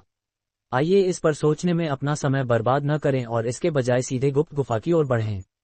शायद आपकी अभिशप्त ऊर्जा बेलफुल ची को भंग करने के लिए कोई बौद्ध तकनीक, बुद्धिस्ट टेक्निक हो सकती है। वरिष्ठ के जैसा ही मेरा भी विचार है। जायन मुस्कुराया और फिर दस्तावेजों को एक जेड बॉक्स में रख दिया। अपनी दिशा का निश्चित होने के बाद वह एक जादुई औजार पर सवार होकर स्नोमाउंट पहाड़ियों की ओर उड़ गया। ... उसी समय स्नोमाउंट पहाड़ियों के नीचे एक कब्र में हरी ऊर्जा चीख से ढकी दो छायाएं थीं। वे 3 पत्थर के ताबूतों, स्टोन कॉफिन्स के सामने घुटने टेके हुए थे और गतिहीन थे। अचानक एक ताबूत से हरी रोशनी की 2 किरणें निकली और प्रत्येक छायाओं के माथे में प्रवेश कर गईं। जाओ, उसे मार डालो और खजाना हासिल करो, बीच वाले ताबूत से एक पुरुष ने आदेशात्मक स्वर में कहा। वे 2 छायाएं हरी रोशनी की लकीरों में बदल गईं और कमरे में घूमने के बाद उड़ गईं। ठीक है, मुझे उस व्यक्ति का रूप प्राप्त हो गया है जिसने वज्र अवरोध, वज्र बैरियर ले लिया था और मैंने इसे अवतारों, इनकार्नेशंस को दे दिया है। राजकुमार की अवशिष्ट ऊर्जा रेमनेंट ची कुछ समय के लिए वज्र अवरोध में भी बनी रहेगी। जब तक वह तुरंत गुवानिंग प्रांत, गैनिंग प्रोविंस से नहीं भागेगा, उसके लिए बचना असंभव होगा। धन्यवाद प्रभु पिता। दूसरे ताबूत से खुशी से तुतलाती हुई आवाज आई। बीच वाले ताबूत वाले पुरुष ने नाक से आवाज निकाली और कहा, मैं इसे इस बार जाने दूंगा, लेकिन आगे कोई परेशानी नहीं होनी चाहिए। जी, ये दोबारा नहीं होगा, कभी नहीं। तुतलाहट में अब भय का स्वर था। किसी भी ताबूत से कोई और शब्द नहीं बोला गया, लेकिन एक भोजन समाप्त करने के समय के बाद एक तेज धमाके की आवाज सुनाई दी। बीच वाले ताबूत का ढक्कन हवा में 10 मीटर ऊपर उड़ गया और एक ताज पहने हुए पतली छाया उसमें से बैठ गई। मेरे राजा, आप। दूसरे ताबूत से एक मीठी महिला की आवाज सुनाई दी। लाल आंखों वाला पुरुष बोला, पृथ्वी में यिन ऊर्जा, यिन ची की नसें जल्द ही फट पड़ेंगी और कब्र के कमरे से अस्थायी प्रस्थान होने पर मेरी खेती में बड़ी कमी नहीं आएगी। ये जनरल गे की कुछ सहायता करने और कुलीन वंशों के बाहर कुछ परेशान पात्रों का निपटान करने का एक अच्छा अवसर है। मैं बाहर निकलने के बाद बाहरी लोगों के प्रवेश को रोकने के लिए कब्र में सभी प्रतिबंधों को सक्रिय कर दूंगा। कुछ हिचकिचाहट के बाद महिला ने उत्तर दिया, जी महाराज। कृपया सावधान रहें, चिंता न करें मेरी प्रिय उपपत्नी। मैं 2 दिन बाद कब्र में लौट जाऊंगा, उसके बाद मैं ज्यादा देर बाहर नहीं रहूंगा। पुरुष ने सिर हिलाया और फिर ताबूत से खड़ा हो गया। उसका शरीर कई बार धुंधला गया और फिर अस्पष्ट हो गया, एक ग्रे धुंध का बादल बन गया और दृष्टि से गायब हो गया। यह अज्ञात था कि वह कहाँ गया। जल्द ही कब्र के कमरे में शांति छा गई, केवल एक महिला की गहरी आह ने इसे तोड़ा। ... जब जायन को स्नोमाउंट पहाड़ की झलक मिली तो प्रभात हो चुका था। बिना किसी और विचार के वह अपने उड़ने वाले जादुई औजार पर पहाड़ियों में घुस गया। परेशानी को आमंत्रित करने के डर से उसने अपनी आभा छिपाए और कम ऊंचाई पर उड़ान भरी, अपनी आध्यात्मिक इंद्रियों को केवल कुछ किलोमीटर तक फैलाया और पास में होने वाली हर चीज पर सावधानीपूर्वक नजर रखी। फैंग वंश की गुप्त गुफा का स्थान पहाड़ के दिल के पास और एक अच्छी तरह से छिपे हुए क्षेत्र में था। पूरे दिन उड़ान भरने के बाद जायन ने हवा से पहाड़ों को नीचे देखा और फिर एक साधारण चोटी पर उतर गया, जहां उसने एक विशाल झरना खोजा जो 1 किलोमीटर ऊंचा था। दृश्य पूरी तरह से जेड स्लिप में वर्णित के समान था, जिससे उसे बहुत राहत मिली। सफेद पानी की उड़ती हुई धुंध को देखने के बाद वह नीचे तैरता गया और एक मंत्र मुद्रा बनाई। फिर उसने अपने हाथ उठाए और झरने में नीली रोशनी की 2 किरणें छोड़ीं। कई बंद गरजने की आवाजें सुनाई दी। इसके बाद झरने में 3 मीटर चौड़ा छेद प्रकट हुआ। वह बिना किसी हिचकिचाहट के अंदर उड़ गया और जल्द ही छेद गायब हो गया। बेशक जायन को नहीं पता था कि जिस क्षण वह गुफा में प्रवेश कर रहा था, उस समय 500 किलोमीटर दूर से 2 हरी छायाएं उसका पीछा कर रही थीं। वे क्रोध से गरज रही थीं और अपने काले दांत बाहर निकाले हुए थे और कभी कभी एक भयानक 2 सिर वाले जानवर जैसी निम्न दहाड़ निकाल रही थीं। हालांकि इन 2 छायाओं को यह नहीं पता था कि उनके कुछ किलोमीटर पीछे 2 छिपी हुई आकृतियां उन्हें ठंडी नजरों से देख रही थीं। वे झुके हुए सिर से एक दूसरे से फुसफुसा रही थीं। कैसा रहा? क्या आपको Raja Glorious Blaze, King Glorious Blaze के अवतारों को रोकने में कोई विश्वास है? अगर वे भाग निकले तो हम उन सभी को डराकर भगा देंगे। 2 आकृतियों में से एक ने दूसरे को ध्वनि संदेश वॉइस ट्रांसमिशन भेजा, तीखी आवाज में बोलते हुए। दूसरी आकृति ने नाक से आवाज निकाली और उदास भाव से कहा, राजा ग्लोरियस ब्लेज के तथाकथित अवतार आत्मा मरम्मत तकनीकों, सोल मेंडिंग टेक्निक्स से बनाए गए हैं। उन्हें जबरदस्ती परिष्कृत करके आज्ञाकारी कठपुतलियों में बदल दिया गया है। परिणामस्वरूप उनकी बुद्धि बहुत कम हो गई है। हालांकि उनके पास प्राणकोश नैसेंट सोल की खेती है, लेकिन उन्हें समान शक्ति वाले खेतियानों द्वारा आसानी से नियंत्रित किया जा सकता है। उन पर हावी होना मुश्किल नहीं होगा। लेकिन अब जबकि वृद्ध शैतान ओल्ड डेविल अपने अवतारों को अकेले ही छोड़ रहा है, तो ये हमारे लिए बहुत फायदेमंद होगा। उन्हें मारना उसकी भुजाओं को काटने जैसा ही होगा। आवाज गहरी और निम्न थी। तीखी आवाज वाले ने कहा, भाई हेवनविंड, ब्रदर हेवनविंड के शब्द बहुत सटीक हैं। हालांकि मैं उस व्यक्ति के बारे में काफी जिज्ञासु हूं जिसका पीछा वे अवतार कर रहे हैं। यह इतना महत्वपूर्ण था कि वृद्ध शैतान ने एक महत्वपूर्ण क्षण में कब से आदमी भेज दिए और अपने उद्देश्य को नजरअंदाज कर दिया। कौन जानता है, चाहे जो भी हो, उनका हमारी योजनाओं पर कोई प्रभाव नहीं है। राजा ग्लोरियस ब्लेज की खेती तब बहुत कम हो जाएगी जब वह अपनी कब्र से बाहर निकलेगा। यह एक बहुत ही दुर्लभ अवसर है। वह वृद्ध शैतान बहुत धूर्त है और एक पल के लिए भी अपनी कब्र नहीं छोड़ता। अगर मैंने जाल नहीं बिछाया होता तो मुझे डर है कि हमें थोड़ा भी मौका नहीं मिलता। आखिरकार अपनी कब्र में रहते हुए उसकी क्षमताएं देर प्राणकोश खेतियान से कम नहीं हैं। तीखी आवाज ने अपराधी हंसी और कहा, अगर राजा शैतान ग्लोरियस ब्लेज को पता चल जाता कि हमने ये योजना पहले ही अन्य 2 कुलीन वंशों में लीक कर दी है, तो मैं सोचता हूं कि वह क्या अभिव्यक्ति देगा। वंशों ने पहले ही अपने संप्रदाय के समर्थकों को आमंत्रित कर लिया है और वे उसे चारे में फंसने का इंतजार कर रहे हैं। इसके अलावा अगर वह किसी तरह संयोग से उनसे बच भी निकलता है, तो हम उसकी कब्र के बाहर प्रतीक्षा कर रहे होंगे। उसके लिए भागना असंभव होगा। बिल्कुल सही। हम भाइयों ने इस षड्यंत्र के लिए 10 साल से अधिक समय तक योजना बनाई। इसके अलावा जब से हमने जाल बिछाया है, हम हमेशा बाहर रहे हैं, उसके कार्यों पर नजर रखते हुए, और हमें उचित समय पर कार्य करने की अनुमति दी। उसके जाने के बाद उसकी प्रिय उपपत्नी और उसका बच्चा हम तीनों का सामना नहीं कर पाएगा। फिर उसके द्वारा अनगिनत वर्षों में जमा किए गए खजाने और कब्र के अंदर हजारों शव सैनिक कॉप्स सोल्जर्स हमारे होंगे। और मैंने सुना है कि उसका दिव्य शव शरीर हेवनली कॉप्स बॉडी जल्द ही पूरा होने वाला है। उसकी सावधानीपूर्ण प्रकृति से शरीर के लिए दिव्य शव मोती हेवनली कॉप्स पर्ल कब्र में कहीं छिपा होगा। जब तक हम उसे ढूंढ लेते हैं और उसकी आत्मा से मुक्त कर देते हैं, तो हम भी शरीर को कठोर और मजबूत बनाने की तकनीकों का अभ्यास करने के लिए इसका उपयोग कर सकते हैं। यह उस प्रकार की खेती के लिए आदर्श खजाना है। भाई हेवनविंड की गहरी आवाज लालची स्वर में बोली। तीखी आवाज वाले ने कहा, हे मेरी खेती की तकनीक शरीर को मजबूत बनाने की तकनीकों पर जोर नहीं देती, इसलिए मुझे मोती में कोई दिलचस्पी नहीं है।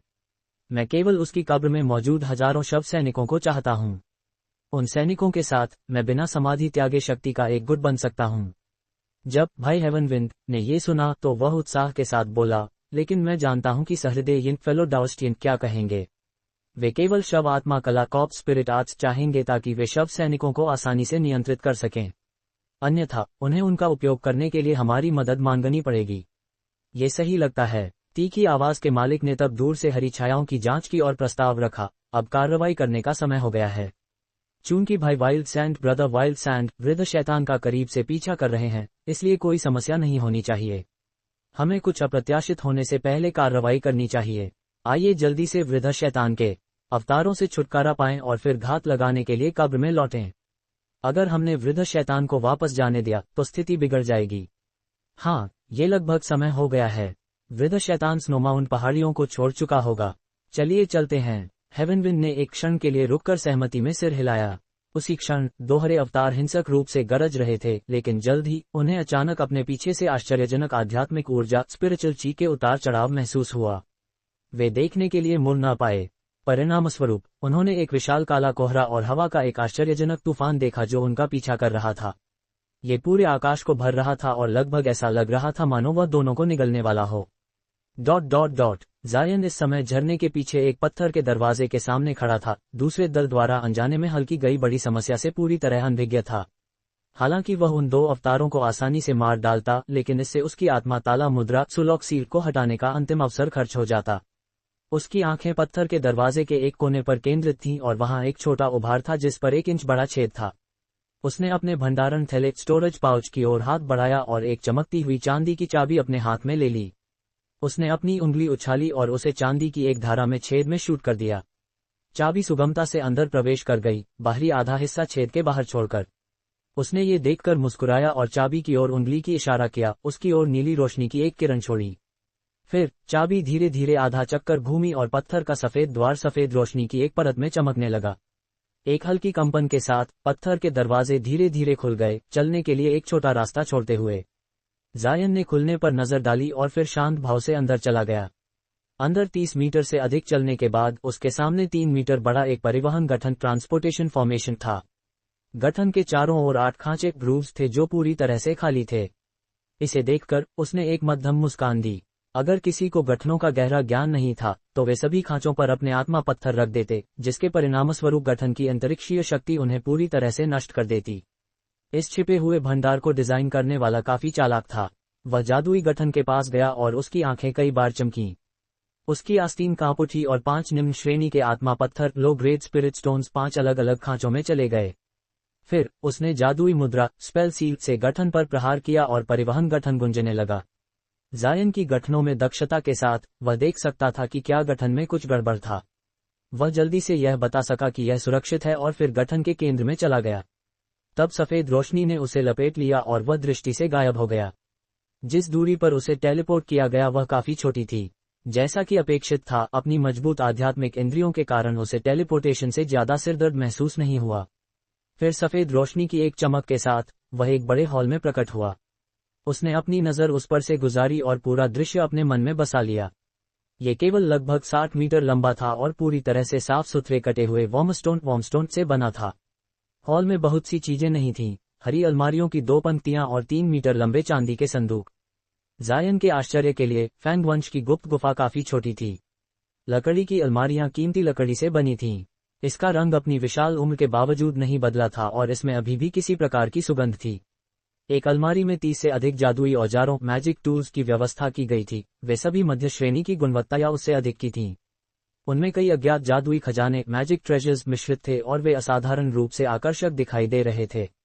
दूसरी अलमारी पर 100 से अधिक विभिन्न जेड स्लिप्स घनी रूप से व्यवस्थित थे। उसने जादुई औजारों और खजानों पर एक और नजर नहीं डाली, न ही उसने चांदी के संदूकों पर कोई ध्यान दिया। इसके बजाय वह जेड स्लिप्स के पास चला गया। उसने उन पर से नजर गुजारी और आकस्मिक रूप से एक को अपने हाथ में लिया, इससे पहले कि उसने अपनी आध्यात्मिक इंद्रियों को उसके माध्यम से तेजी से झाड़ दिया। उसकी शक्तिशाली आध्यात्मिक इंद्रियां उसे एक भोजन समाप्त करने के समय में जेड स्लिप्स के माध्यम से देखने की अनुमति देती थीं। आश्चर्यजनक रूप से उनमें से किसी में भी बौद्ध तकनीकों बुद्धिस्ट टेक्निक्स से संबंधित कुछ भी नहीं था। क्या फैंग यू ने झूठ बोला था? जायन ने सिर हिलाया और विचार को अपने दिमाग के पीछे फेंक दिया। उसने स्वप्न विदारक तकनीक ड्रीमटियर टेक्निक का उपयोग ये सुनिश्चित करने के लिए किया था कि फैंग यू सच कह रहा था। उसके लिए उसे धोखा देना असंभव था। कुछ और विचार के बाद उसकी आंखें 3 चांदी के संदूकों पर गिरीं। एक क्षण के लिए सोचने के बाद वह वहां गया और अपनी आस्तीन की एक लहर से प्रत्येक को खोला। एक संदूक में कई 100 मध्य श्रेणी के आत्मा पत्थर भरे हुए थे। दूसरा विभिन्न आकारों के जेड बॉक्स से भरा था। जायन ने उन पर से अपनी आध्यात्मिक इंद्रियों को झाड़ा और पाया कि उनमें दुर्लभ सामग्री और गोलियां थीं। पहली नजर में यह आत्मा पत्थरों के संदूक जितना ही मूल्यवान था।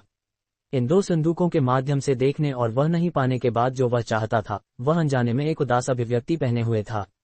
जब उसने अंतिम संदूक को देखा तो उसमें रोशनी में चमकते हुए विभिन्न ताबीज टैलिस्मन्स पाए। इसे देखकर उसने तुरंत निराशा व्यक्त की, लेकिन फिर भी उसने संदूक के माध्यम से सावधानीपूर्वक अपनी आध्यात्मिक इंद्रियों को झाड़ा। फिर उसके भाव हलचल में आ गए और उसने उसकी ओर हाथ बढ़ाया। हवा के एक झोंके में ताबीजों के नीचे एक वस्तु उसकी पकड़ में आ गई। यह एक लाल लकड़ी का बॉक्स था जो आधा फुट लंबा था। इस पर एक हल्का पीला ताबीज लगा था और बॉक्स की सतह पर बौद्ध ताबीज अक्षर उत्कीर्ण थे।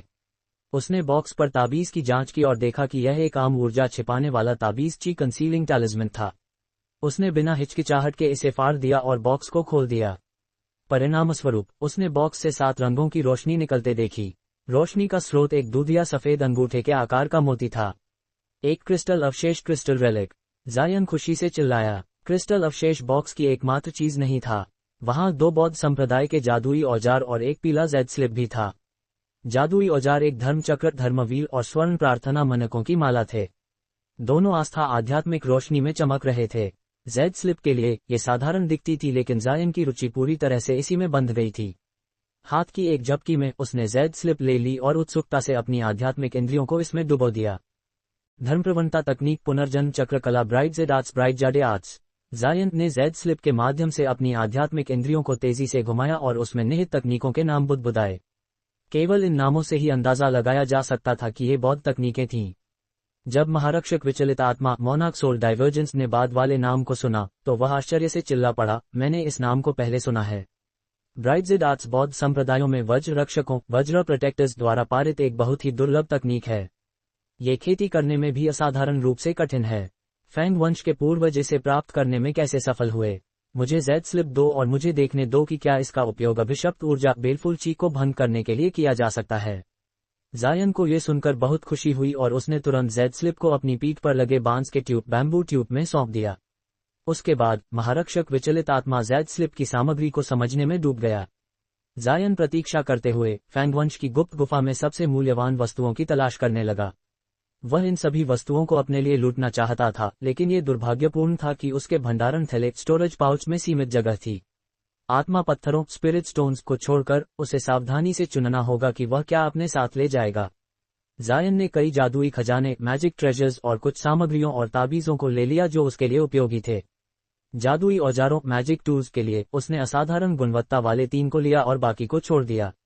ये काम पूरा करने के बाद उसने जेड स्लिप्स के बड़े ढेर पर ध्यान दिया। जब वह अपनी आध्यात्मिक इंद्रियों से उनके माध्यम से देख रहा था तो उसने एक तकनीक पाई जिसमें उसकी रुचि थी। जब उसने उन सभी को देख लिया तो वह पैर साध कर बैठ गया और उस तकनीक के बारे में चुपचाप ध्यान करने लगा जिसने उसका ध्यान आकर्षित किया था। जैसे जैसे समय धीरे धीरे बीतता गया, महारक्षक विचलित आत्मा ने अंततः कमरे में चुप्पी तोड़ दी, जिससे तुरंत जायन का ध्यान आकर्षित हुआ। उसने धीरे धीरे कहा, ब्राइट जेड आर्ट्स काफी हद तक पंथगत हेरेटिकल है। इसे एक बौद्ध तकनीक कहा जाता है, लेकिन इसकी खेती की विधि इतनी अत्याचारी है कि इसे आंशिक रूप से एक शैतानी कला डेविलिश आर्ट माना जा सकता है। एक शैतानी कला? जायन का दिल बैठ गया और उसने पूछा, आपका क्या मतलब है? क्या ये तकनीक मेरे शरीर में अभिशप्त ऊर्जा को भंग करने में सक्षम है? अधीर होने की कोई आवश्यकता नहीं है। ये तकनीक वास्तव में आपकी समस्या को हल करने में सक्षम होगी। हालांकि अभिशप्त ऊर्जा को भंग करने की विधि शैतान मार्ग डेविल डाउ की विधि के समान है। आप अभिशप्त ऊर्जा को निष्कासित नहीं करेंगे बल्कि अपने स्वयं के उपयोग के लिए इसे परिष्कृत करेंगे। खेती की यह विधि स्पष्ट रूप से खतरनाक है क्योंकि यह ऊर्जा ऐसी कुछ नहीं है जिसे आसानी से नियंत्रित किया जा सके। आपको एक और बौद्ध तकनीक खोजने के फायदों पर विचार करना चाहिए। महारक्षक विचलित आत्मा ने एक क्षण के लिए बुदबुदाया और जेड स्लिप को भंडारण थैले से बाहर फेंक दिया। जायन ने जेड स्लिप को पकड़ा और उसका दिल कांप उठा। फिर उसने सतर्कता से पूछा, अभिशप्त ऊर्जा को अपने स्वयं के उपयोग के लिए परिष्कृत करना। इस तकनीक की खेती करने के बाद क्या मैं बड़े शैतानों एल्डर डेविल्स के मार्ग पर नहीं जा पाऊंगा? इसकी कोई चिंता नहीं है। ब्राइट जेड आर्ट्स वास्तव में एक बौद्ध रक्षक तकनीक है और यह आपको शैतान मार्ग पर नहीं ले जाएगी। हालांकि इसकी विधियां कुछ हद तक चरम हैं और शैतान मार्ग की तकनीकों के साथ कुछ समानताएं साझा करती हैं, लेकिन इसका अभिशप्त ऊर्जा का उपयोग केवल आपकी खेती में सहायता के लिए होगा। यह आपको दूसरों पर हमला करने के लिए सीधे अभिशप्त ऊर्जा का उपयोग नहीं कराएगी। इस तरह आप इसकी अत्याचारी प्रकृति के बावजूद इसके अधिकांश हानिकारक प्रभावों को समाप्त करने में सक्षम होंगे। तस्त बौद्ध संप्रदायों के पास वास्तव में सक्षम व्यक्ति हैं और वे शैतानी तकनीकों को भी बौद्ध तकनीकों में बदलने में सक्षम हैं। मुझे लगता है कि उनके पास मेरे स्तर का कोई व्यक्ति था जिसने इसे पूरा किया। यह एक महान तकनीक है जो मेरी महान विकास तकनीक ग्रेट डेवलपमेंट टेक्निक की क्षमताओं के बराबर है। महारक्षक विचलित आत्मा ने प्रशंसा के साथ कहा। जब जायन ने महारक्षक विचलित आत्मा को सुना तो उसे संदेह की एक लहर महसूस हुई और उसने तुरंत अपनी आध्यात्मिक इंद्रियों को जेड स्लिप में डुबो दिया, ब्राइट जेड आर्ट्स की सामग्री की जांच की। एक क्षण बाद वह आश्चर्य से चिल्लाया, ये तकनीक काफी परिचित लग रही है। मैंने इसे पहले कहाँ देखा है? आपने इसे पहले देखा है? महारक्षक विचलित आत्मा ने आश्चर्य से पूछा। बिल्कुल, मुझे याद आ गया। ये तकनीक राक्षस जाति की खेती कला डेमन रेस कल्टिवेशन आर्ट के समान है। जायन ने अपने भंडारण थैले को छुआ और अपने हाथ में एक हथेली के आकार का तांबे की प्लेट निकाली। ये वह पवित्र उद्गम प्लेट, सेक्रेड प्रोवेनेंस प्लेट थी जो उसने तितर बितर तारा सागर स्कैटर्ड स्टार सीज से प्राप्त की थी। बिना किसी और शब्द के जायन ने प्लेट और जैद स्लिप पर लिपियों की तुलना करना शुरू कर दिया। एक क्षण बाद उसने पाया कि तकनीकें अलग थीं, लेकिन वे स्पष्ट रूप से एक ही स्रोत से आई थीं। दोनों तकनीकों में से ब्राइटजेड आर्ट्स बहुत अधिक उथली थी, लेकिन दोनों एक ही अनिश्चित एहसास देती थीं कि कुछ गायब था, जिससे उसे इस मामले पर उलझन महसूस हुई। जब महारक्षक विचलित आत्मा ने जायन को जैद स्लिप और तांबे की प्लेट के बीच अपना ध्यान हटाते देखा, तो उसे लगा कि कुछ अजीब था और वह न रह सका पूछने से, वह तांबे की प्लेट क्या है। एक क्षण की हिचकिचाहट के बाद जायन ने एक आह भरी और तांबे की प्लेट को बांस के ट्यूब में फेंक दिया। वरिष्ठ, एक नजर डालिए। मेरी अभियोग्यता बहुत खराब है, इसलिए मैं यह नहीं देख पा रहा हूं कि वे कैसे संबंधित हैं। शायद वरिष्ठ मेरी उलझन दूर करने में सक्षम होंगे। महारक्षक विचलित आत्मा ने तांबे की प्लेट पर तकनीक की जांच करना शुरू किया। ये राक्षस अक्षर डेमन कैरेक्टर्स हैं। यह एक असाधारण राक्षस वंश की तकनीक होनी चाहिए। मुझे देखने दीजिए। लगभग 1/4 घंटे बाद महारक्षक विचलित आत्मा एक स्पष्ट निष्कर्ष पर पहुंचा। एक निर्णायक स्वर में उसने कहा, मुझे समानता का एक सामान्य विचार है। बौद्ध ब्राइटजेड आर्ट्स राक्षस वंश की तकनीक का एक बदला हुआ संस्करण है। इसके अलावा ये तांबे की प्लेट के उस हिस्से पर आधारित है जो गायब है। उसी क्षण जायन ने भी अपने विचार पूरे किए और कहा, तो ऐसा था। हालांकि ब्राइटजेड आर्ट्स का अंतिम भाग तांबे की प्लेट के साथ जुड़ने में सक्षम नहीं है।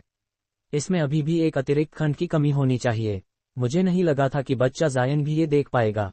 बिल्कुल सही, राक्षस वंश की खेती कलाओं के सेट को 3 खंडों में विभाजित किया जा सकता है। ब्राइटजेड आर्ट्स राक्षस वंश की तकनीक के सबसे बुनियादी शरीर परिष्कार बॉडी रिफाइनमेंट भाग का उपयोग कर रही है। जहां तक तांबे की प्लेट का सवाल है, इसमें अंतिम क्षमता के लिए मंत्रों का विवरण है और इसमें मध्य भाग गायब है जो शारीरिक परिवर्तनों बॉडीली ट्रांसफॉर्मेशंस का विवरण देता है। ये तकनीकें काफी असाधारण हैं। कितनी दिलचस्प। 3 सिर और 6 भुजाएं, क्या ये वही तकनीक नहीं है जिसका उपयोग बड़े शैतान एल्डर डेविल ने किया था? मैंने सुना है कि राक्षस वंश उन लोगों में से थे जो सबसे अधिक बड़े शैतान क्षेत्र एल्डर डेविल रेल्म के संपर्क में थे।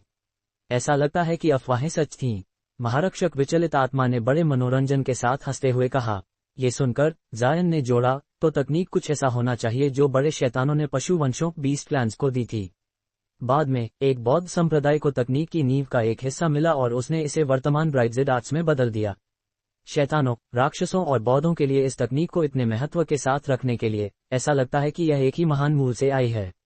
जायन फिर लंबे समय तक विचार में डूब गया और फिर आह भरते हुए कहा, लेकिन तकनीक की शक्ति कुछ भी हो, मेरे शरीर में महामारी राक्षस पेस्टिलेंस डीमंस जल्द ही अभिशप्त ऊर्जा को नियंत्रित रखने में विफल हो सकते हैं और मेरे पास ज्यादा समय नहीं है। मुझे इस संकट को जल्द से जल्द हल करने के लिए ब्राइटजेड आर्ट्स की खेती करनी होगी। महारक्षक विचलित आत्मा ने एक क्षण के लिए विचार किया और कहा, हाँ, जैसा आपने कहा। दूसरी तकनीक खोजने में अधिक समय बिताना बहुत अधिक खतरनाक साबित होगा। इसके अलावा ये तकनीक दूसरों के लिए मुश्किल हो सकती है, लेकिन आपके पास अभिशप्त ऊर्जा की विशाल मात्रा होने के कारण इसकी खेती करना बहुत आसान होना चाहिए। मुझे आशा है कि ऐसा ही होगा, लेकिन ऐसा लगता है कि इसकी खेती के लिए एक वज्र अवशेष वज्र रिलिक की आवश्यकता होती है। अगर मैं इसकी खेती करने का प्रयास करूं तो क्या कोई समस्या होगी? क्या आपने अभी अभी एक वज्र अवशेष प्राप्त नहीं किया है? यह एक अवसर है, अन्यथा मैंने आपको ये तकनीक सुझाने का सुझाव नहीं दिया होता। हालांकि आप मुश्किल से फैंग वंश के पूर्वज के क्रिस्टल अवशेष का उपयोग करके इसकी खेती कर पाएंगे, लेकिन यह वज्र अवशेष का उपयोग न करने की तुलना में बहुत कम प्रभावी होगा। एक बार जब आपका आत्मा जानवर स्पिरिट बीस्ट वज्र अवरोध वज्र बैरियर में मौजूद शव लपटों कॉप्स फ्लेम्स को समाप्त कर देगा, तो आप इसे परिष्कृत करने में सक्षम हो जाएंगे। मैं आपको इसके लिए तकनीकों का एक और सेट प्रदान करूंगा, जिससे आप बिना किसी समस्या के ब्राइटजेड आर्ट्स की खेती कर सकेंगे। जब मैंने अतीत में यात्रा की थी तो मैं क्रिस्टल अवशेषों और ऐसी चीजों में बहुत रुचि लिया था। मैंने 10 महान बौद्ध संप्रदायों में से एक में भी 10 से अधिक वर्षों तक घुसपैठ की थी। इस बारे में अपने बहुत अधिक शोध को देखते हुए इस पर बहुत अधिक चिंता करने की कोई आवश्यकता नहीं है। भले ही आपने ब्राइटजेड आर्ट्स की खेती न की हो, आपको अभिशप्त ऊर्जा को भंग करने के लिए अन्य बौद्ध तकनीकों की खेती के लिए एक क्रिस्टल अवशेष की आवश्यकता होगी। और महान जिन ग्रेट जिंट में बौद्ध संप्रदायों के इतने व्यापक होने के कारण इसे ढूंढना बहुत मुश्किल नहीं होना चाहिए। महारक्षक विचलित आत्मा ने लगता है कि इस मामले पर पहले से ही बहुत विचार कर लिया था। कुछ सावधानीपूर्वक विचार के बाद जायन को लगा कि तकनीक की खेती करने में कोई समस्या नहीं है और उसने कहा, अगर ऐसा है तो मैं सहज महसूस कर सकता हूँ। चून की तकनीक उपयुक्त है तो मैं जल्दी से यहाँ से निकलता हूँ। जब से मैं इन पहाड़ों में प्रवेश किया हूँ, मुझे महसूस हो रहा है कि कुछ ठीक नहीं है। यह एक अच्छा शगुन नहीं है। मुझे खेती के लिए एक आत्माशिरा स्पिरिट वेन खोजनी चाहिए। इसके बाद उसने हॉल में आखिरी बार नजर डाली और फिर परिवहन गठन ट्रांसपोर्टेशन फॉर्मेशन में वापस चला गया और सफेद रोशनी की एक चमक में गायब हो गया। एक भोजन समाप्त करने के समय में जायन नीली रोशनी की एक लकीर में स्नोमाउंट पहाड़ियों से सीधे बाहर उड़ रहा था। जैसे ही वह उड़ रहा था, वह महारक्षक विचलित आत्मा के साथ चर्चा कर रहा था कि वह आत्माशिरा कहाँ पा सकता है और गुप्त रूप से खेती कर सकता है। 100 किलोमीटर से अधिक उड़ान भरने के बाद हवा से एक विशाल दुनिया को हिला देने वाला धमाका गूंजा और पहाड़ों का एक पूरा समूह ढह गया।